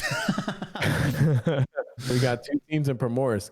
It's almost like these guys know where the zone is going to go because Primoris you can leave. And I'm sorry, what team is this? This is Pub Stars. They said they've had enough, Prime. Okay. We're going there. We got to see it. Okay. They've had enough. Our disclaimer. We got to do our disclaimer really quickly. This is important for people. If you're new, chat, if you're new, remember we do not have the ability to go in and out of first person perspective or player perspective. We get stuck in that mode, so we keep you in the flyover camera for as long as possible, and we try to get you all of the action from this view right here, or the map view. What we do, it takes us a little while to get to places, but when we get there, you get all the action. Later on in the circle and in the game, we will give you guys the player perspective so you can see exactly what happens. Thank you. The tools for this will be available soon, and we will use them to their full capability. Don't you worry. Sorry, everybody. We have to do that disclaimer for people who are new here and people who don't know. Also, we would like to tell you guys that our league is, Rat Attack going down. BBG, as we talking about it, Prime. Oh, and they confirmed these kills. This is big for them. They needed this. Muted goes down to Tommy, but not before he already confirmed his 2 kills. And he'll get the rest here if... Oh, wait, I take that back. I was going to say Nordic. I'm sorry, not Muted. Nordic is going to end up getting both of these confirmations, Prime. It's going to put BBG in a very bad position. I wonder what was happening. Were they exchanging bullets? Triggsy and Murder, were they exchanging bullets? They were both in the same house. If there's only one person left, you got to be aggressive. I was so confused right there. I was Oh, Gravity went down to Saint Bing, but then Sparky kills Saint. That fighting is brewing here in Pachinki as well. I expected it to take longer than this. It happened instantly. they went with it. Usually it's the standoffish type thing first, but that tacticals just got nated again. They're trying to get a confirmation up here. Yes, they are. Ooh, Swift was in a good spot. But he just lost his he made a better play. Yeah. Sparky getting a knock. Sparky's across the street, right? Yes, he is. Somebody's gonna, I was gonna say Gravity's definitely gonna bleed out for the mates. Sparky's gonna come over and try to get this kill here. There's one up, right? 1v1 here. Gravity is up. Gravity is alive, bro. No, I mean Dipshit is alive. I'm sorry. Oh, okay. There you go. Dipshit gets the kill and confirm, but they do lose Gravity right there. It's not too bad for the mates, but they were tested, and Team 13, the Pub Stars, is able to get a kill out of that, but they do go out early. We'll see how that affects them. The Pub Stars were in a good spot. They were in 11th because Invasion bumped them. I don't see them slipping too far off the totem pole here, but I wonder about that play right there. Oh man, look how far. They're trying to just gear themselves up to fight the juggernauts. I'll take that. I mean, if you're in the end game, I mean, if you're this far and you know that you have sealed the position, why not try it? I agree. That's exactly what I was thinking. Yeah, so that you have more of a what do you at this time, if you can make it, what do you have to lose? Actually, especially with the place that if it's me with the place that the PCL is in currently, I am pushing them just so I can see if going forward, if they're that good, right? Are they that good? Was that a fluke that we just saw last game? I'm not sure. Let's land on them and see and test ourselves, right? Like I think that's a good idea. So, like, hey man, for me, this ending part is gonna be erased when we get back here anyway. So we might as well go for it. These teams haven't fought again. This is an odd drop for me. WC ends up landing Primorsk. This is I've never seen them with some of the drops that they're making. You could tell that their IGL is different, or the way their IGLing is going is different from their IGLing in the past. And I think that's what actually changes. For me, that's what actually changes teams. It's not just the players that change. It's when the IGL of a team changes, or they can't get together the team that they usually get. Because Ghosted IGL them for a majority of this particular season, and she is not there yet. They're on the bridge. What? It's gonna be a little bridge cam going on over here. This is gonna surprise me. I wasn't sure. I saw teams rotating to the bridge, but I wasn't sure if they were gonna all go to the bridge. Oh, they're all going to the bridge. They are going to the bridge. I don't understand the rotation, bro. They all are going to the bridge. We talk about Torch in this position, right? Every time we see this, there's the team on the bridge. Torch is the team that's not on the bridge, but shooting at the people on the bridge. Let's see if that happens. Yeah, I see going down right here. This is a good play by ATR to split them, right? Like they're stuck. Embrace has one side, and then Townie and them have the other side, and then Embrace is gonna come get that collection, and then Zelodi just hopped off. Yeah, smart play. I think play. he's gonna retreat here and try to figure out a different way to make this better for him and his team moving forward. They do not want to make a bad play here and risk going out sad. That's for sure. Here goes AV, top of the mountain. They're gonna chill. Remember how they played this the other day? What happened was they slow rotated. We always talk about this. They slow rotate in, then especially on military circles, making their way over. Right. Yep. Then they're gonna wait for a team to push across the bridge. They're gonna hear a fight. They're gonna third party that bridge behind a little while after that. That's how they play this. They play it very well. You know, I respect it because in the military, you know, it's congested, so you don't want to move too much. And that's why they play that so slow in military. If they go for the win with some kills, they just slowly pace their way to the zone because they know how congested it is. And just another heads up smart play. The big brain plays from the leader of Lou there. Facts. I used to think that you had to be the first person across. Me too. And it's true. You can be the first person across and it works out. But when I say first person, I mean rotating at at 2 minutes, right? Like if you didn't land there, you got to rotate 2 minutes into the game. Everybody has to have one gun. You rotate to a place and then you hope nobody's there, and then you go from there. But if you're not making that rotation and you want to loot up, just play it slowly. No need to rush. And I came over here because this is the mates bridge camp circle. Yeah, this is tough. You already see member from Genesis going down. That's THG. Not having a good day today. This is not having a good day. As you guys watch this game or watch comp longer and longer, you'll understand how the circles play out. But in this particular circle, the mates rotate over so quickly that they cause a bridge camp every time. So a team ends up having to stop at the gas station, or they push to ferry pier, and they end up taking people down over and over again. As you can see, it looks like Dimshik was trying to cause a little diversion, and he's just driving around. That's one effort going down to Tendersaurus. They like to be here. They love to be here. They'll be the last people across the bridge, Prime. And they don't care because they're going to collect all the kills from the bridge. I'm going to the bridge and then leaving here. This is going to put Jin in a bad position if Jin doesn't rotate quickly.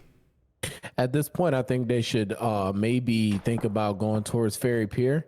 They already have, is that Paulo over there? That is Paulo, Prime, yes. Yeah, so they, I think the others should rendezvous with their teammate. They'd already lost one and maybe consider getting a water vehicle here. I'm going to be honest with you. I don't think there are any left. There might be that one. Isn't there one that spawns like right here? Maybe that's here. This one. Yeah. But the rest of them are gone. There's a couple that go over there. I don't know. You're right. I don't know how many have been already taken. It's for sure one where this fight is going to take place. Right. Exactly. There it goes. And I knew this. I knew UV had no chance right there as they were making their way towards Noxious. He gets both of them off the vehicle. I agree. And then I think Turn is going to take the other vehicle. Right. There's one under right here that Turn just picked up. I think there's one all the way at the end of pier. No. Right there. There's one in the middle of that water where the island used to be at. There's one. Okay. And I think and that just for those that people that I'm sorry, Bing, people who are unaware with these esports rules, this is exactly what the PC players play. There are static car and water vehicle spawns.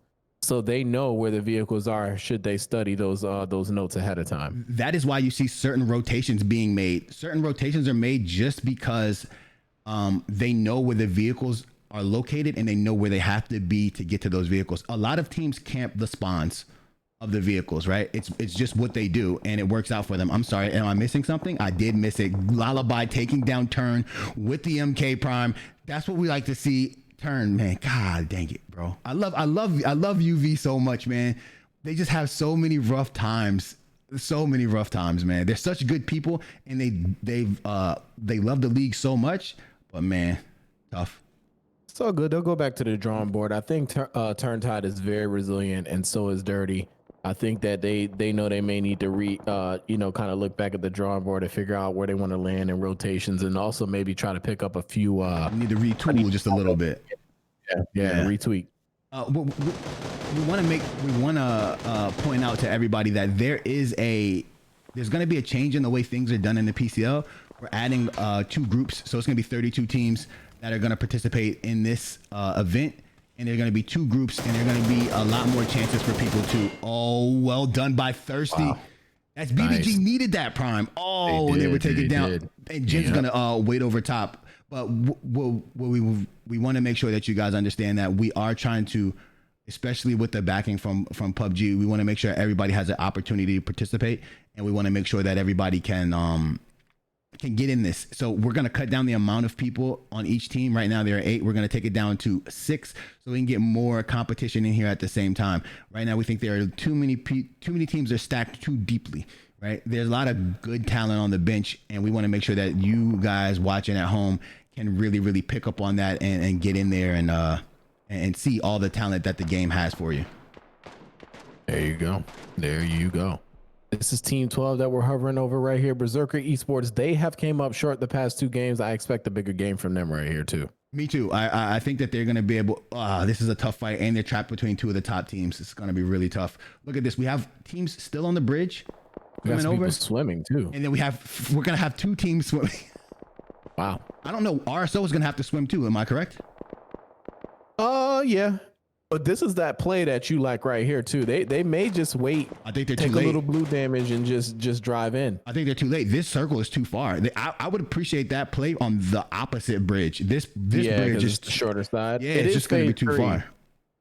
They may be okay if they have a ton of meds, but you're right. But look who they could potentially run into right here that you're hovering over. AV. Oh yeah, AV. This is, remember, AV plays slow on the backside of the zone. They kill everybody who comes in from the opposite side, and then after that they move into the next circle. That's another knock right there for Blackjack. He's such a good pickup for them. Wow. Such a good pickup for them. AV is an EU team led by one of the best EU players out, who is Sweeney. Sweeney leads the team, but the IGL is Lou. And Sweeney is hands down one of the best young players out there. One of the best players. I don't want to give him a category. He's just one of the best players out. He's always been one of the best players out, but he is definitely one of the best players out. He's the reason why they get a lot of their wins, because he puts up a lot of kills. And then them adding Blackjack to the recipe was just huge, because Blackjack is also one of the best players out in the EU circuit. Like, you guys will get to know these names the more you watch, and we're going to make sure that they're superstars in this division, in this league, because we talk about them, but they should be known to everybody. And I'm so glad that things like Radar have been taken away, because now there's what you see is it. There's no help. These guys are just good players. It is what it is. No shot to just, No need to say anything negative about. Look at this. This is what I was talking about. This is going to be a silent true situation, but now that they hear these shots, AV is literally going to wall everyone here. Yeah, this is what I thought was in the midst of that as well. He's in the blue zone. If he can, he's the one I'd be scared of, Prime. And not Genesis going down. Lou steals gets one of those kills already. Here it comes. Warhawk's gonna slither in on the side there on the left of your screen there. That's that guy hovering with the 6. And AV is gonna probably clean up Noxy right here if they catch him. Signs getting a knock on Laser. Good play right there. Dontrix toting that AWM. I can already think that Laser was like, I'm gonna come back and I'm gonna be as good as I was before. He has been smacked every time that he has. Laser. Oh yeah. We saw him in the chat. Oh, I'm coming back. I'm coming back. He came back. Come on back in the chat, baby. Yeah, we'll see you in a little while. Noxy making a good play. Oh he just didn't make any noise. He's gonna be okay, I think, right here. Well, he's got phase 4 on his back now. He's gonna have to make a play. Noxy is a really great player, though. He's very high IQ. You love to see him make his way in here if he can get past AV right here. Standards killing Tommy. What they're doing right now, it looks like AV is firing at Warhawk, which is gonna allow Noxy to push up all the way behind them without them knowing. And again, AV rotates so well, they're gonna get in this car. They're gonna leave this fight, which is gonna allow Noxy to get in. That's excellent for him. That's what he wants to hear. When you hear that fighting and it's going towards the other direction and you're a solo player, it's the best noise you can hear possible. I knew this was going to happen. Signs got into this fight a little while before anybody can help him from Team Invasion, but then they rally behind them. Sleeper shot's going to go down to Embrace. Lilith gets a knock as well. Lilith's able to wipe it up. Yeah, a nice play right there from Lilith. He's going to get the res on Signs and Soup. And Sleeper. So that nade that he placed right there got a double knock, Prime, and then he was able to swing in there. That's having faith and trust in your teammates. You say, look, throw your nade. I got one low. I'm calling them out. Then you swing. Blackjack going down to Warhawk in a different spot. Two guest players from Invasion have been playing big today, Bing. They have. Big. Top 11 situation. Warhawk knocking and killing Blackjack. Where'd he get him at? Oh, this is the thing, right? They rotated in. AV left that fight. This is what I was talking about earlier when I said I'm surprised at people who can rotate away from the fight and still stay alive. They rotated away, got shot in the back, and that's why they lost Blackjack. They just disregarded where Warhawk was when they saw him. I think you can't do that. You have to accommodate and you have to know that everybody's going to be there. You have to acknowledge those players. When you take down Standards too, Prime. Wow. Good play. Good plays. There. Good res right here. Way to use the barrels. It's a tough spot to be in. Tacticals is here as well, Prime. Yes. These barrels are so sketch. Wow, knocking people. Somebody delivered a nade that wiped the rest of Team 12. That is Berserker Esports. Bing, Berserker Esports and who is the other team? Have not. Oh, the TD has not had a good 4 games or a good 3 games right here. They have not. Sleeper gonna take down Born Country and knocking people. Is he gonna go for this res? He might. He took a little bit of. Oh, he got knocked in the smoke. What a. He's on the edge. What a. Tacticals can shoot it, man. Tacticals can shoot it, boy. That is wild. Going in the smoke and you hit that shot, it's just muscle memory from there. That they're thinking that, man, I can just trace where they would typically go. Sleeper shot knocking Born Country. No, getting the kill on Born Country. My apologies. I thought that knocking people. I thought Tac was gonna be able to go over there and steal both of those kills, but he just bled out too fast for him to get over there. And then RMV still over here. Oh, America's still alive. Prime. I was like, why wasn't there a white? Where's the 4th member? The 4th member's on the plane over here waiting.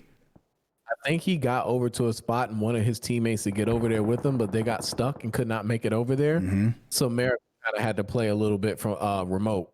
We talk about that sometimes where your scout can get into a position where your team can't make it. So you lose your team and your scout is the only person alive. 100%.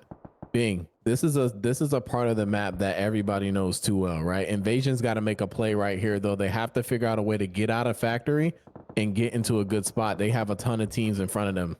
I don't know what rotation I make if I'm Invasion. Maybe we hard push ATC just because it's going to be less shots on us and we can win that fight. Going out this way where Signs is, you're going to have to win like 5 or 6 fights right here. Let's see what goes on. Play and drive. Nice. And then Signs is going to trail it. Look at this play. Oh, Signs gets knocked by Baloney there. There was no shot for him right there. That's what I was afraid of in that position, but he actually alleviated all the problems. And now Lilith doesn't know where Signs got knocked from. Yep, he sacrificed himself. That is tough. Lilith thought that Signs got knocked from the people on the inside because they haven't knocked anybody in here, so they don't know this team's name. They thought that they got knocked over there and they weren't, and Warrior Muffin takes down Lilith and Baloney collects Signs. Yeah, heads up play right there from her.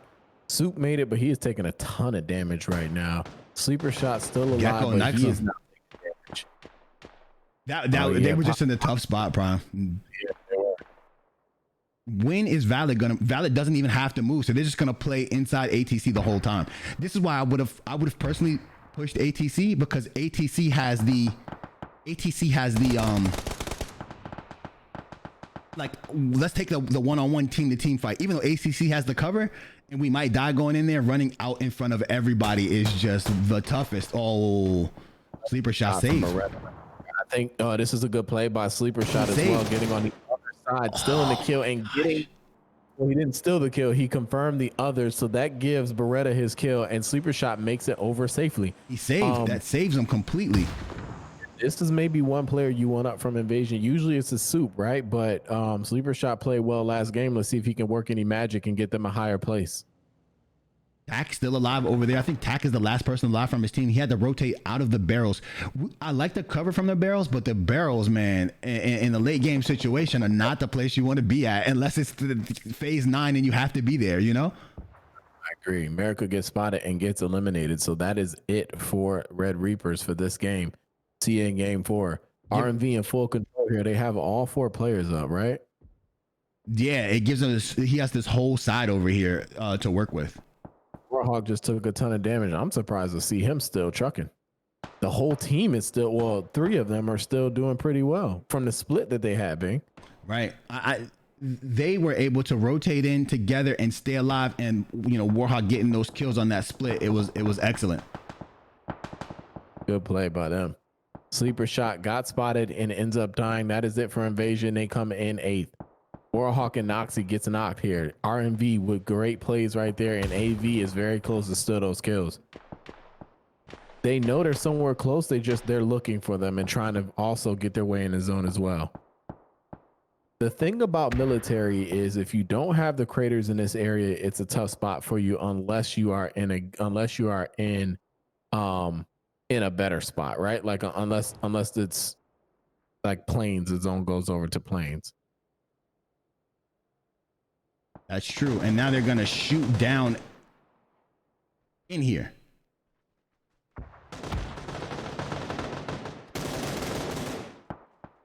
Oh, it's a different person.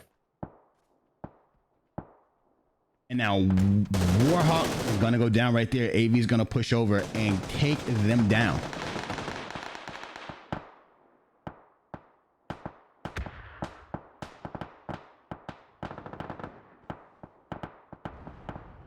I see Monster going down as well. And this is you speak about the divots in the craters, right? It is very, very nice to have these right here, but everybody on every team is going to be in one. So in an FPP, they're going to have to poke their heads out. In a TPP situation, this is probably one of the most toxic endings because nobody ever shoots, right? Because everybody just looks at each other. But here, for you to get some shots off, you have to peek. NV4 is going to get some points here, bro. He may get the rest. May get the rest. But they're still alive. They're going to get some points no matter what, right? Before they weren't going to get any points. But this is going to help them get their placement up a little bit. No matter what, they get points in this circle. This is excellent for them, even if they go down right now. What's interesting here is this is TDM zone for them. They know exactly all of the nooks and crannies, huh? Yeah. This map. This extends out a little further, but this just looks exactly like TDM map. Tacticals is holding Valid by himself. He's knocked Beretta. Now he's holding Valid by himself. Is he the only one up for the mates here? He is, yes. Almost heading into a top 4 situation. I'm thinking before it goes down here to AB. I take that back. Oh no. That's the problem. Now that's the problem with gatekeeping in the end zones. The people from across can see you. Yeah. Look at this. Tack wiping Dontrix as well. Now it's going to be Warrior Muffin and IC Monster just against Tack. Oh, she just missed him with the vehicle. He knocks Monster, and now it's Muffin and Tacticals. Ooh. And she kills Tacticals. The queen of PUBG doing her thing, huh? Yeah. She is a master. The first and only female on the first ever female on leaderboards as a master. That's a fact. Her friends to follow. Her friends to follow. I like the fact that she not only did it by herself, but she brought others with her. She is a phenomenal player and a phenomenal member of the PCL. We love Warrior Muffin. It's 3 Just kills kidding. for her. And now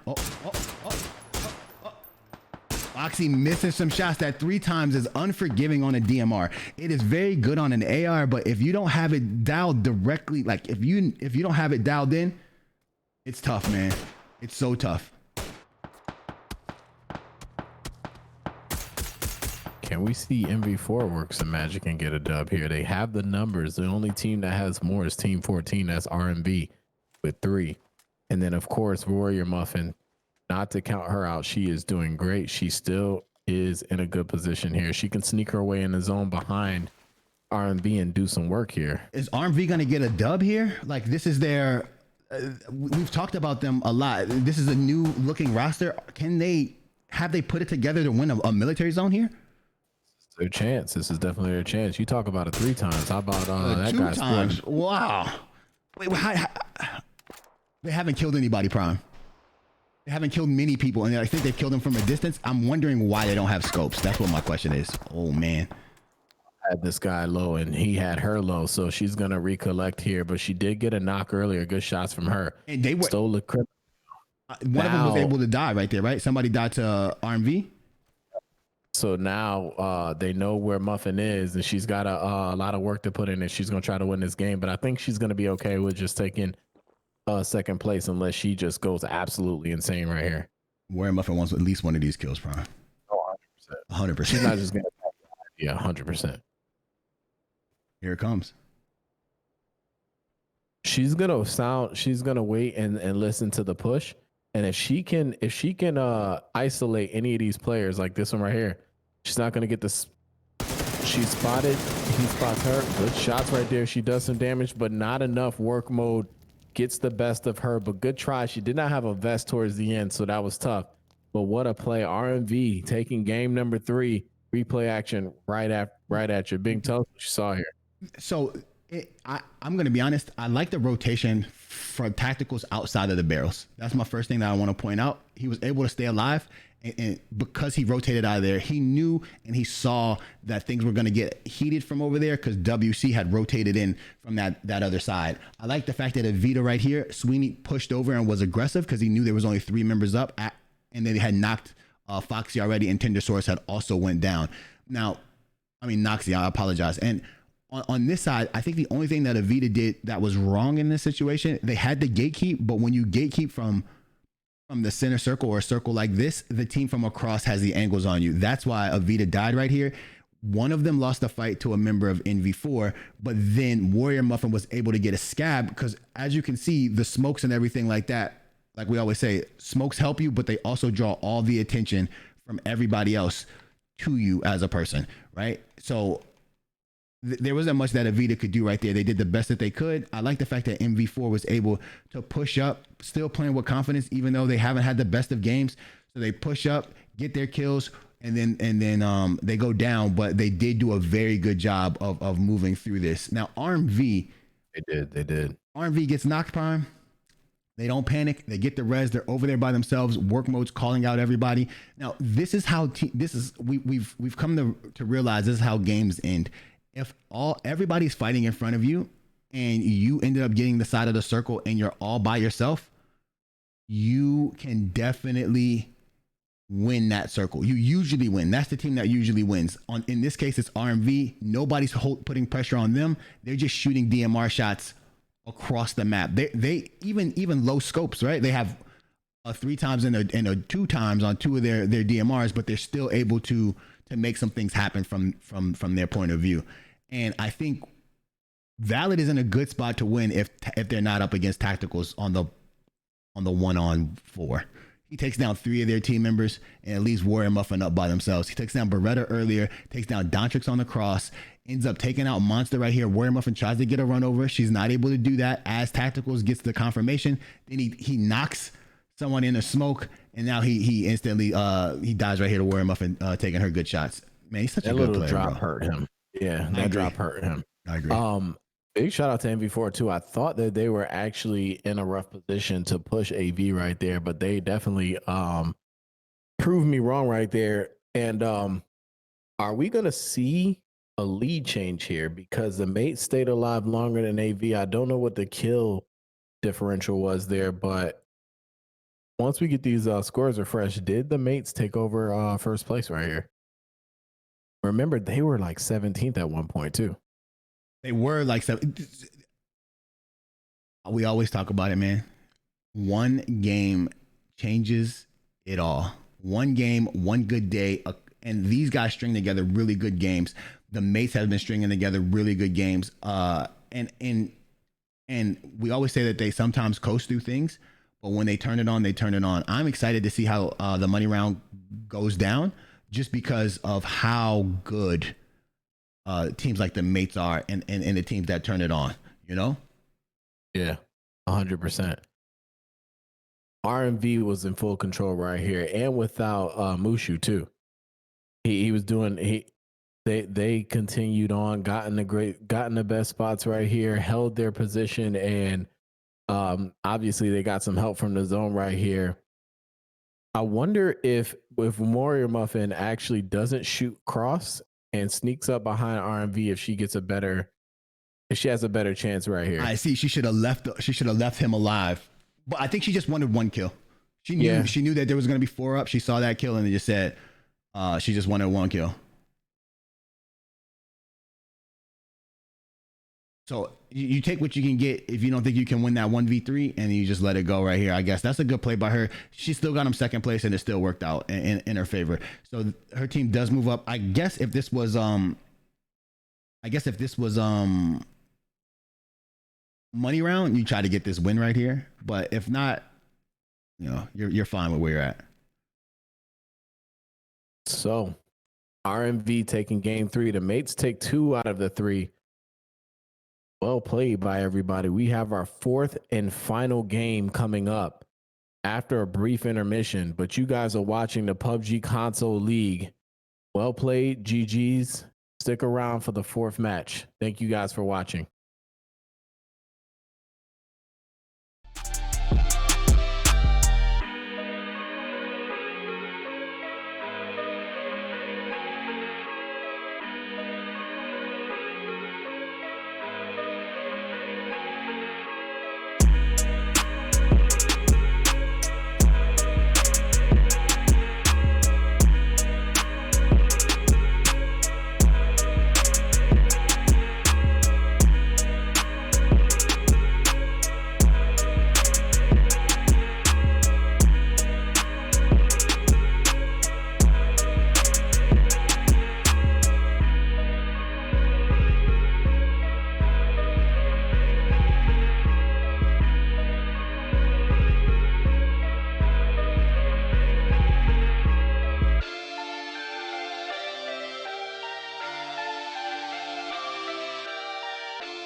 Welcome back to the PCL, everybody. I'm your host, Invasion Bing, alongside I Am Prime.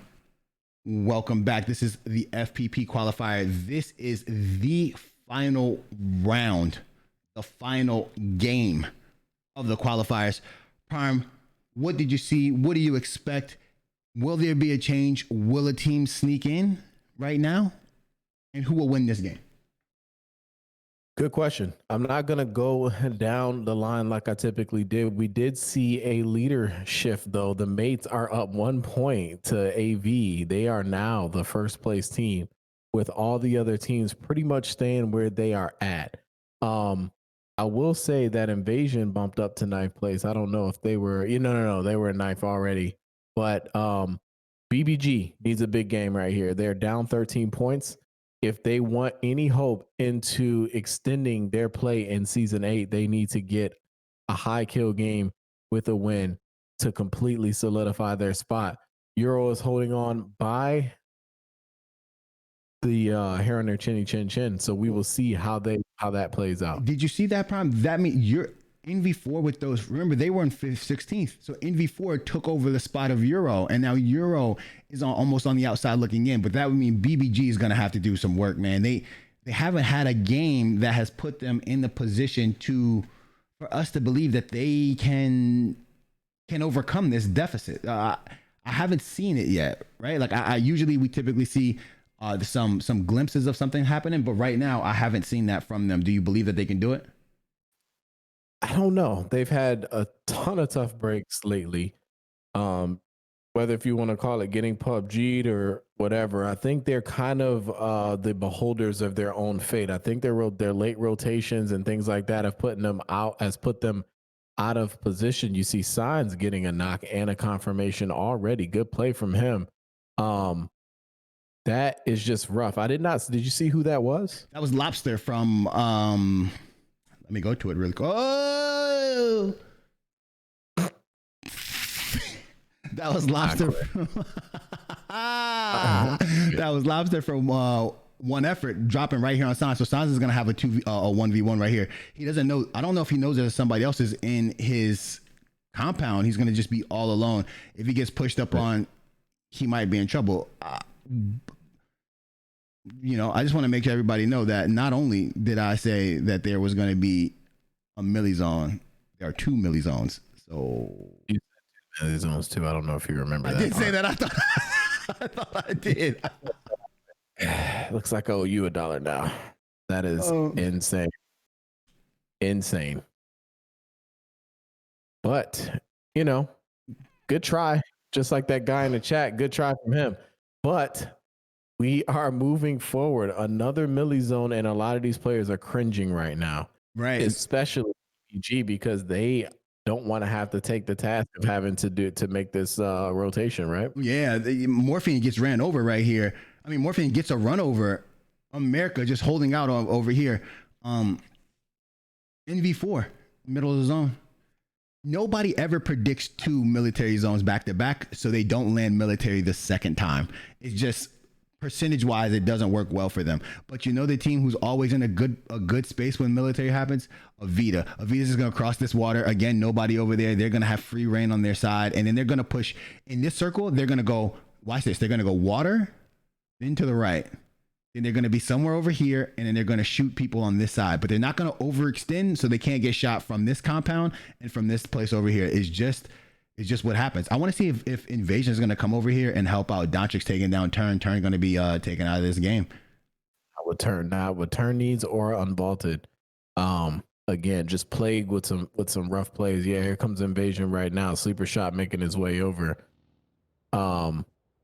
But yeah, just a tough position there. I think the rest of Invasion should get here just to have strength in numbers. But this Joey Andrews is low already too. What? Excuse me, what just happened here? He drove. It's like a little space on the right side of that wall, and he drove through that space.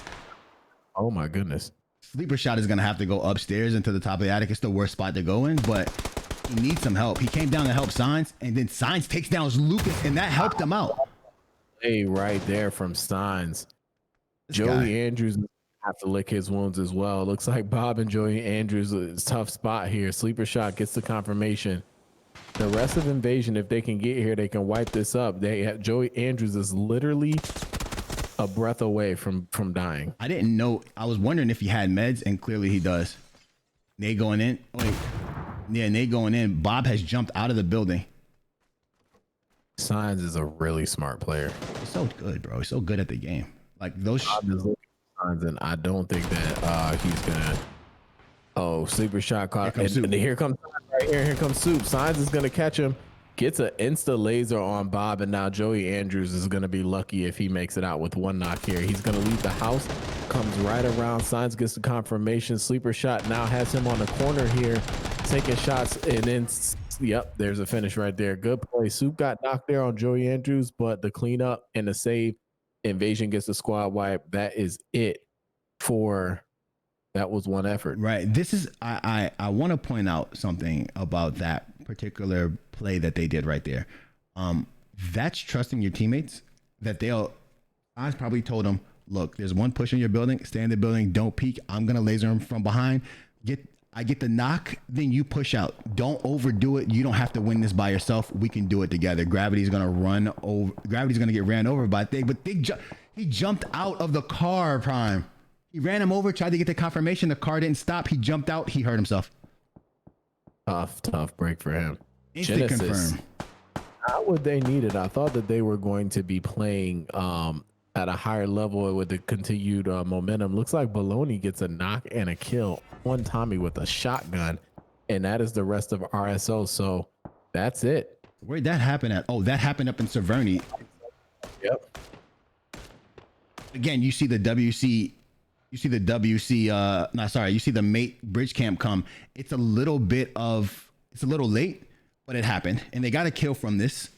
So this is what they like to see. You're going to see this in this circle every time they're going to gatekeep this particular bridge. And look at Avita. Avita has made their way across the water, same way I predicted. It looks like they're going to go to the opposite side because they hear that shooting going down already. Gravity going to stay. Usually go to too. They just went over there last game as well. They did. You're right. Muted gonna pull right up. This is BBG. This is what we talk about. This is where you have to know. You have to wonder if they can understand the rotations. You know the mates are gonna be here. There's no need to get out and take this fight. You need too many points. Yeah, you need too many points. Let's rotate away from that, and then you can make it happen. No need to ego push this. They're too good at this. Okay, you murder gonna get knocked by Sparky with the car now. But dirty UV. Oh, they're going as well. I thought they weren't gonna go. They're coming over here. This is a playing game right here for the mates. They're just gonna have fun with this game right here. Here comes a drive-by probably.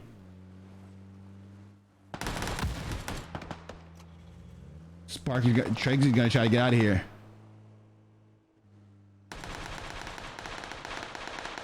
He's taking a ton of damage right now. They already lost a player. BBG's got to be careful. Backing up into this compound is a good idea, but then they're going to be stuck here because they know the zone has to go military, and the mates might not push it as hard as they think. They might just hold out a little bit. Sparky knock muted, and he got to move his face. You got to move your face. Usually we don't see that many big car 9 shots, but that is one of them right there. As soon as he peeked over that hill, and now he's going to get shot in the back. I believe that's Tactical is going to get a knock right there. Is it for Unbolted as well? EBG is done as well. We may have our top 16.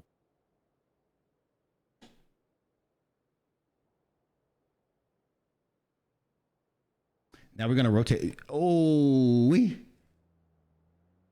Now right here is this should be the strat, Prime. This is where the strat works. Invasion should run the strat right now, right?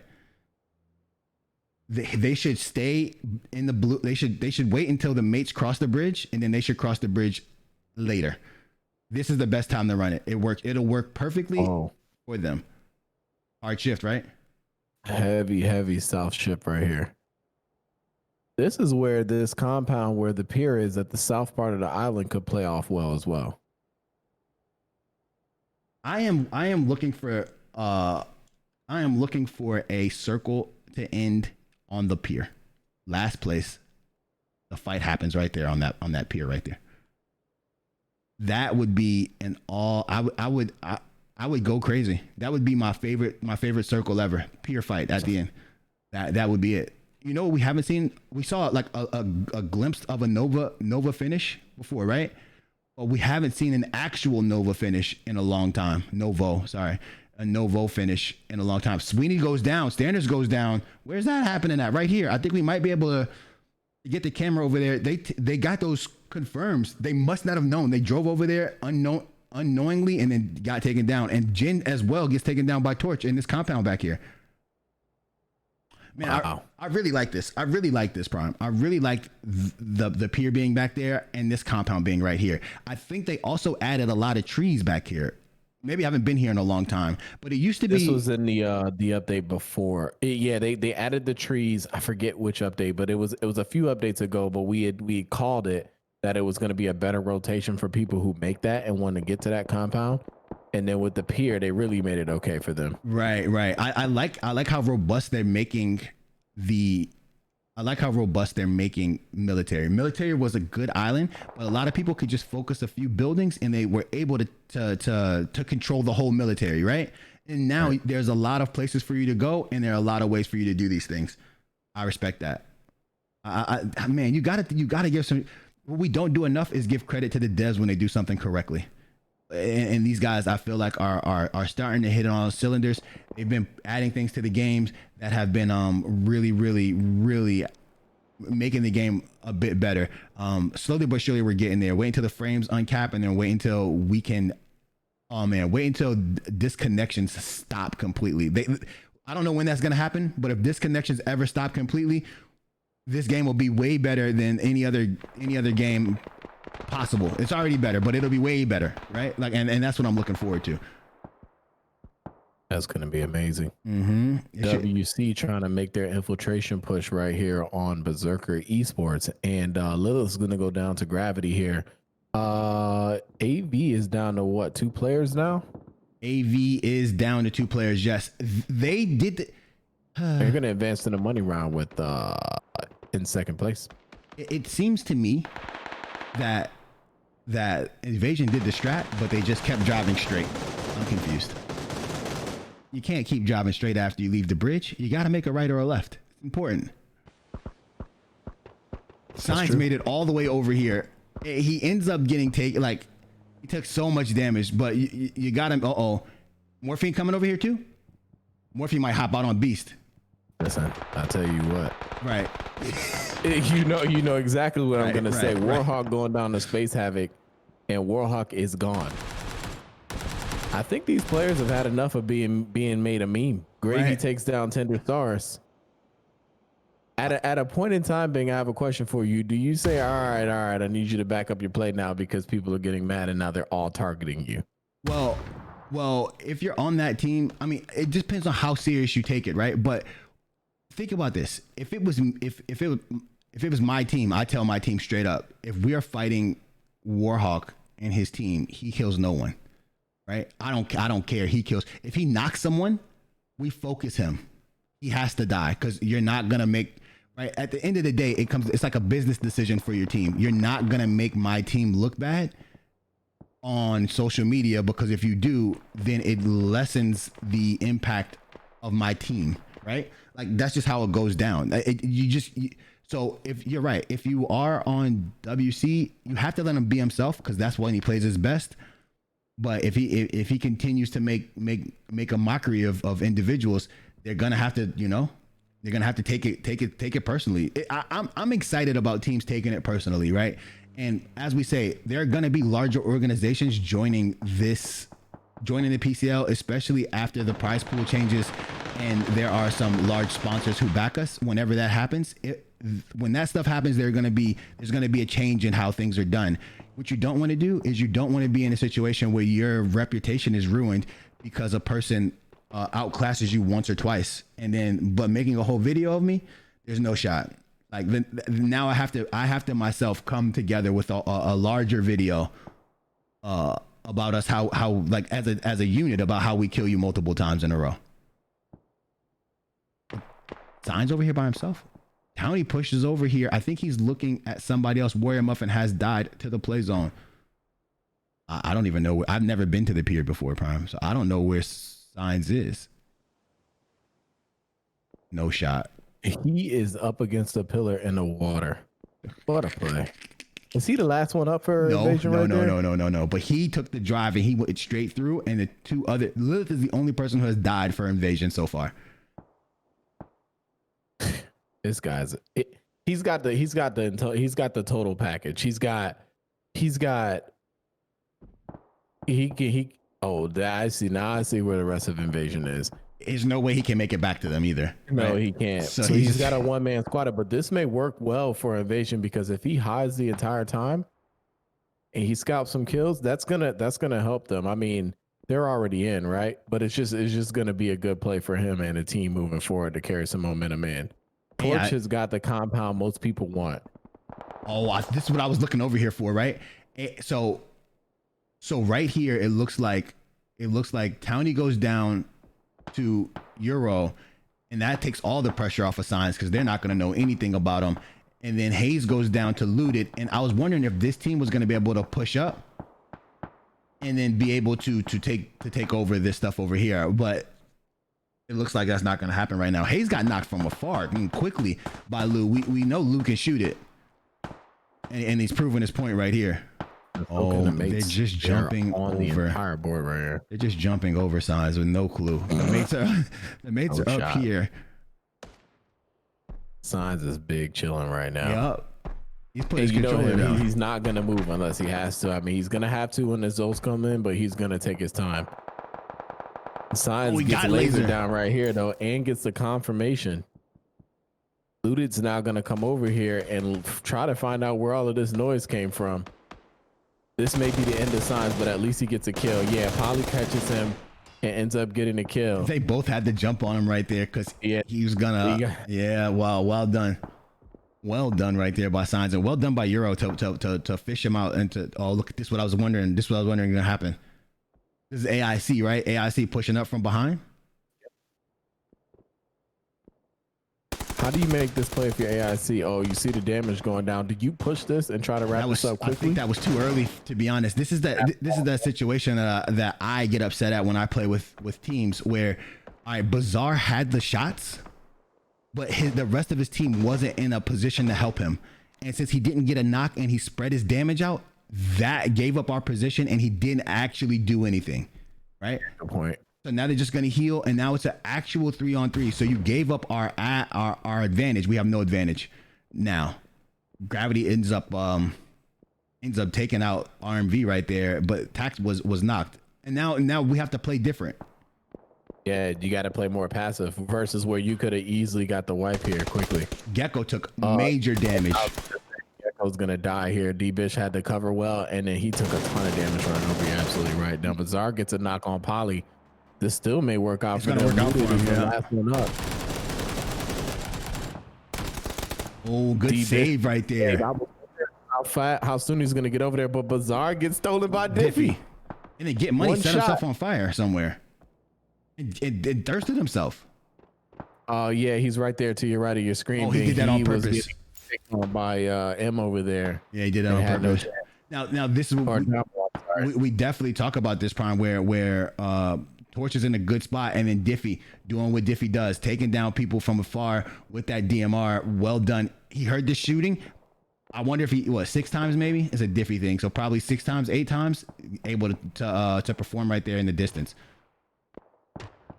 Team 11 and Team 4. Diffie gets the kill on D-Bish as well. Just such a good player. He is, man. Especially when he's focused and he's locked in on how to play the game, and nothing else is bothering him, and he's been playing for a while. He is very, very good. Yeah, 100%. MV4, I would like to see them get a win right here. It would be nice. They played some really. Let's see where the zone pops. They're good. Ooh. They're good. If MV4 wins this side Prime, they're good at winning this game. They can just scoot on into that little middle field area. Knocking people.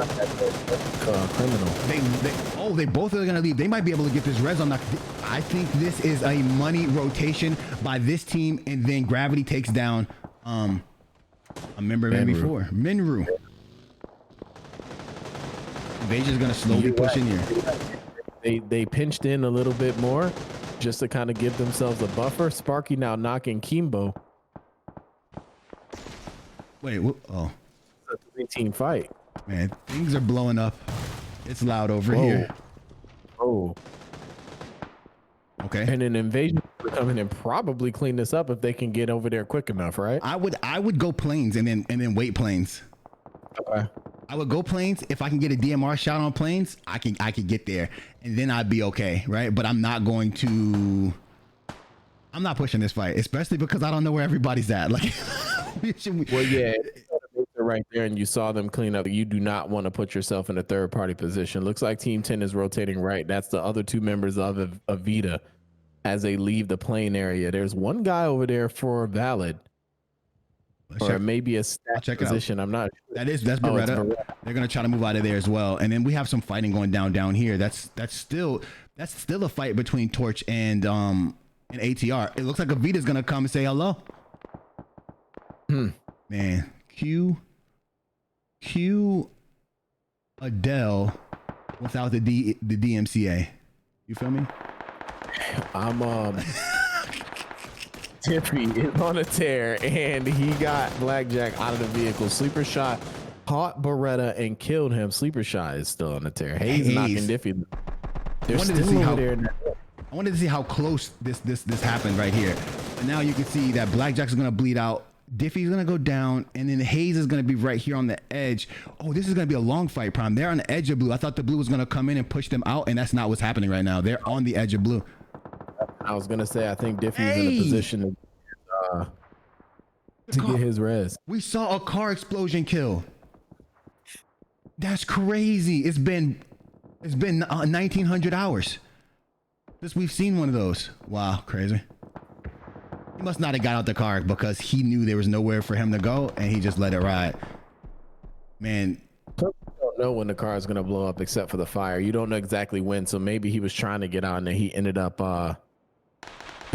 getting shot. I mean, it ended up blowing up there. Invasion makes a push over to the right a little bit as well, Bing. That's a good play. They're staying out. That's a really good play by them because there's still a lot of commotion going on right here. Right, that's a good play. Now they can try to. NV4 actually backed up a little bit to the gates. That's what they needed to do as well. There was no need for them to push over there. They got that knock, so they wanted to push over aggressively, but that team was able to get inside of a compound very quickly, and and then the mates were also there, so it caused them a lot of problems. They ended up losing 2 members because they pushed over there. The mates are in a good spot, right?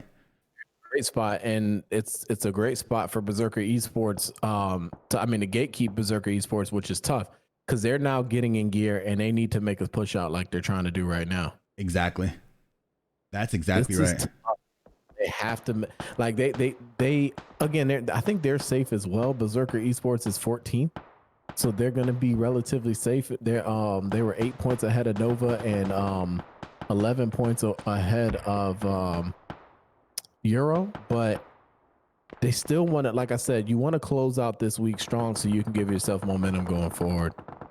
Gravity going down and confirmed to actually Damo got the knock and Embrace took it, and then Sparky going down and Havoc confirmed. Got a swing knocking. There you go. That's the kill you need right there. You got to have faith in your team and faith in yourself. Swing right there, baby. Swing. You got one down.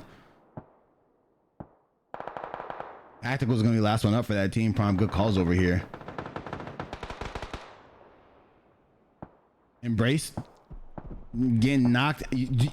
Is Berserker Esports going to win this from the outside? From the outside, from the bad position. That would be decent for them, right? This is what they need. They're not knocking people. They're going for the zone. You have to go for this fight. Iffy on a tear with 5 kills. He's got a. That's across the map right there, Prime. That's the spot I think that Torch needs to be in too. They're across the map away from the fighting, and they're just going to use their DMRs to get these kills like that right there. Knock on Dom, tactical steals. Hands up play. Lullaby gets that on Hayes, and now they did win. Berserker Esports technically wins this side. Yeah. They just have to find tacticals. Top 5 here. Tacticals will get spotted. Oh, he's taking the shot. Is he gonna get? Oh, yeah, he's got the res beforehand. So is the Reds gonna come out? We got 4 teams up now. 3v3 Soup stole that kill. I knew that was gonna happen. I saw it happening, Prime. Nice heads up play right there. All right, we're gonna hop right in. Can we? All right, let's see if this works.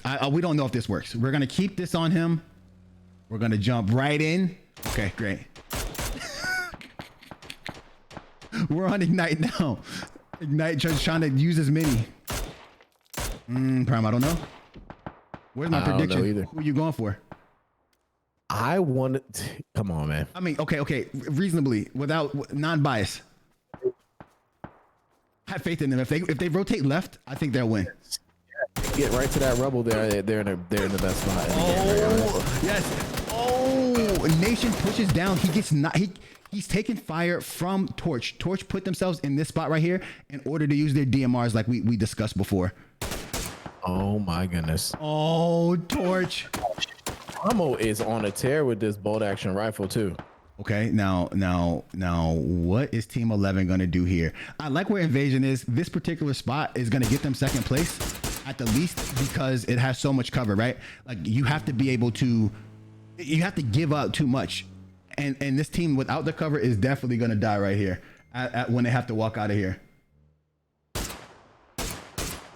Oh my goodness! Wow, there goes knocking people.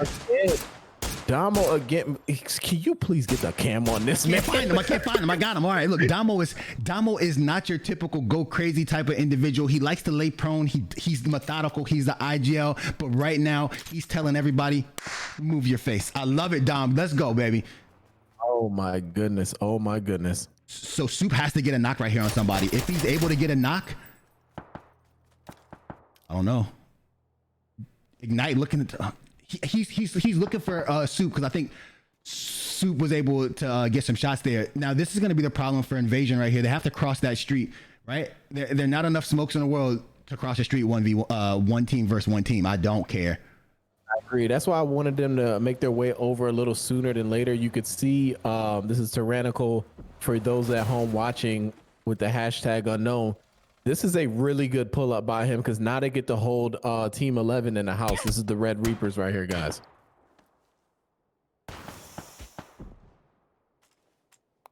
Remember, everybody, we go into this mode when it's a little bit of teams left, just because we can't leave this mode and we want to make sure we can give you guys as much content as we can.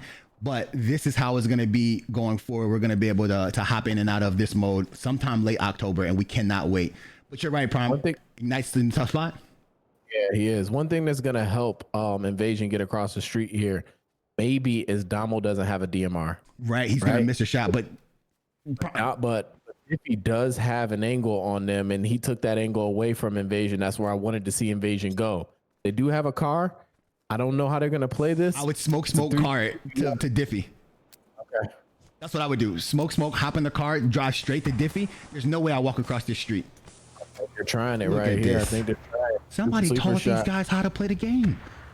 Sleeper shot now gonna make the play. They got the worst vehicle in America with the startup, but they're gonna crash. If they know that Diffie's in this compound and they win this fight, Soup immediately looked the wrong way. They didn't know. Oh, super shot goes down. What's he looking at? He has to win this fight.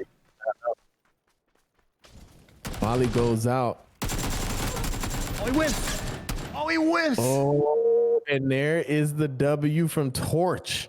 Diffie, the player of the game, in my opinion, on there, getting the dub, the final kill, and Invasion comes in second with 7 kills. Good try. We got some replay action coming right at you guys. Man, that is huge. That's a huge. First of all, congratulations to Torch, because that's huge for them, right? Torch has been on the cusp of getting a victory in the PCL for a few games now, and this just goes to cement the fact that they know that they could play as well as anybody, especially in the military zone. Military zones are so hard to win in the PCL. Now, I like the fact that they were able to confirm everybody on the back end of the circle and then rotate up and still get their kills. Notice that they never need to crash anybody. They just keep their distance and hit their DMR shots. That's when they're the most comfortable. In this position right here, Tacticals ends up getting a knock right here, but gives away some kills, some free kills, right? He's able to get this knock. And then this is great. His team with the insta trade But now from a distance, Superman putting down those shots, able to collect some kills from Invasion. That's what you like to see from a team like Invasion, or a team that is that wants to get kills and position themselves in such a good spot. What you need to do is you need to be able to get your DMRs working and make sure you can hit your shots and confirm kills that other people have. That's amazing. Good job by them. This is a great pull up by Tyrannical, and he's the person on the Torch team that makes those plays, right? He's the person that drives up, that positions themselves, and then everybody else follows him a little while later. So he's the person that clears the space. Very well played. Good position. They wanted to get a dominant position in the zone. I want to give a shout out to Diffie right here. Diffie was the only person who rotated out on the other side, and he knew that was going to have to be the place for Invasion to rotate, because they were going to rotate around from these houses. Excellent play by him. Very smart. I agree. High IQ play.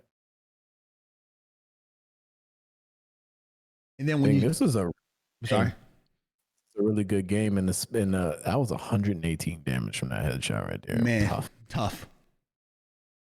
I like the fact that Dom had the confidence to run the car 9, right? Usually you don't see a player with that confidence, but he had the confidence to run the car 9 anyway, and it paid off for him. He was able to hit those one dingers that ended up changing the game for him and his team in a lot of cases. I respect that. Also, you have to give a nod to their patience.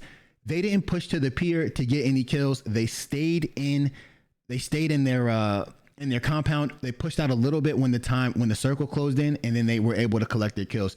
Torch played this wonderfully. That's 10 kills at least with a win. I think they end up getting 12 kills. I think they get 13 kills here. 13 kills on the win. That's excellent. Hopefully they can take this momentum and take it into the money round. There is a week break for the money round, everybody, but the money round will be back after next week. It'll happen the same 3 p.m. 3 p.m. We'll be back Saturday and Sunday for the next 3 weeks. I'm excited, man. I'm so excited. This is season number 8. Wait until we get to season number 9. It'll be more names. It'll be more people. It'll be so good, man. And then the observer mode, there'll be more observers, so we can have people like cameraman everywhere. It's gonna look almost identical to how PC comp games look. If you've never seen one, they're spectacular. They're amazing. And this will be just like that. We're gonna make sure that we can do the best that we can to make this to be as close as possible. So when you guys can watch this and PC and understand what's going on in both of them. It's gonna be an amazing time. Yeah, I agree. I'm so excited for the future of PUBG, especially on console, and their shift of focus towards console. I think you mentioned this to the people before, but now we've just seen a huge merge between Crafting Gaming and PUBG Corp. And that is great for you guys who still believe in this game and believe in this league, because now we're going to see a ton of emphasis on console. They're shifting their focus not away from PC, but they're showing that they also have focus in console as well, and that is what we've been looking for and what we've been waiting for. Unlike PC has had their stuff for about 3 or 4 years. We are just getting into the maturation process of console. A lot of times people try to, this is just tough. They never check their back. Superman has to start learning how to look behind him before he looks into the circle. You've already been looking in that area already, so and then you're pulling up to a heavily covered area. You have to think someone's there. You just need to clear that first with your teammate. But no worries, he will definitely see that looking forward. But bang, this is me signing off. It's like, what a great 4 matches, and I look forward to the money round in 2 weeks. We'll see you guys in 2 weeks. Thank you guys for being here. We will drop the host on somebody, but understand that this is the PCL, the only official console league of PUBG. Don't worry about it. We're not going anywhere, and we will get better with time. We'll work on our casting. We'll work on our camera skills. As the players work on their things, we work on our stuff as well. So anything you don't like, make sure you come to the Discord. Put it in the comments and concerns, and we'll work on it. We're not going to tell you that we're going to change it, but we'll tell you that we'll work on it. Thank you for all the mods. Thank you for everybody who came here. Thank you for all the follows and all the love. This is me signing out, saying also remember, drop a like, drop a follow, go to the social media. The more that you guys support us, the larger that we can become. We want to make this huge. We need the orgs in here. We need everything to be spot on. And the only way we can do that is if the orgs see that there are people who are willing to watch and people that love it. So thank you all very much. And with that, I'm Invasion Bing along with I Am Prime, and we're just signing off. We love you guys. Have a good night.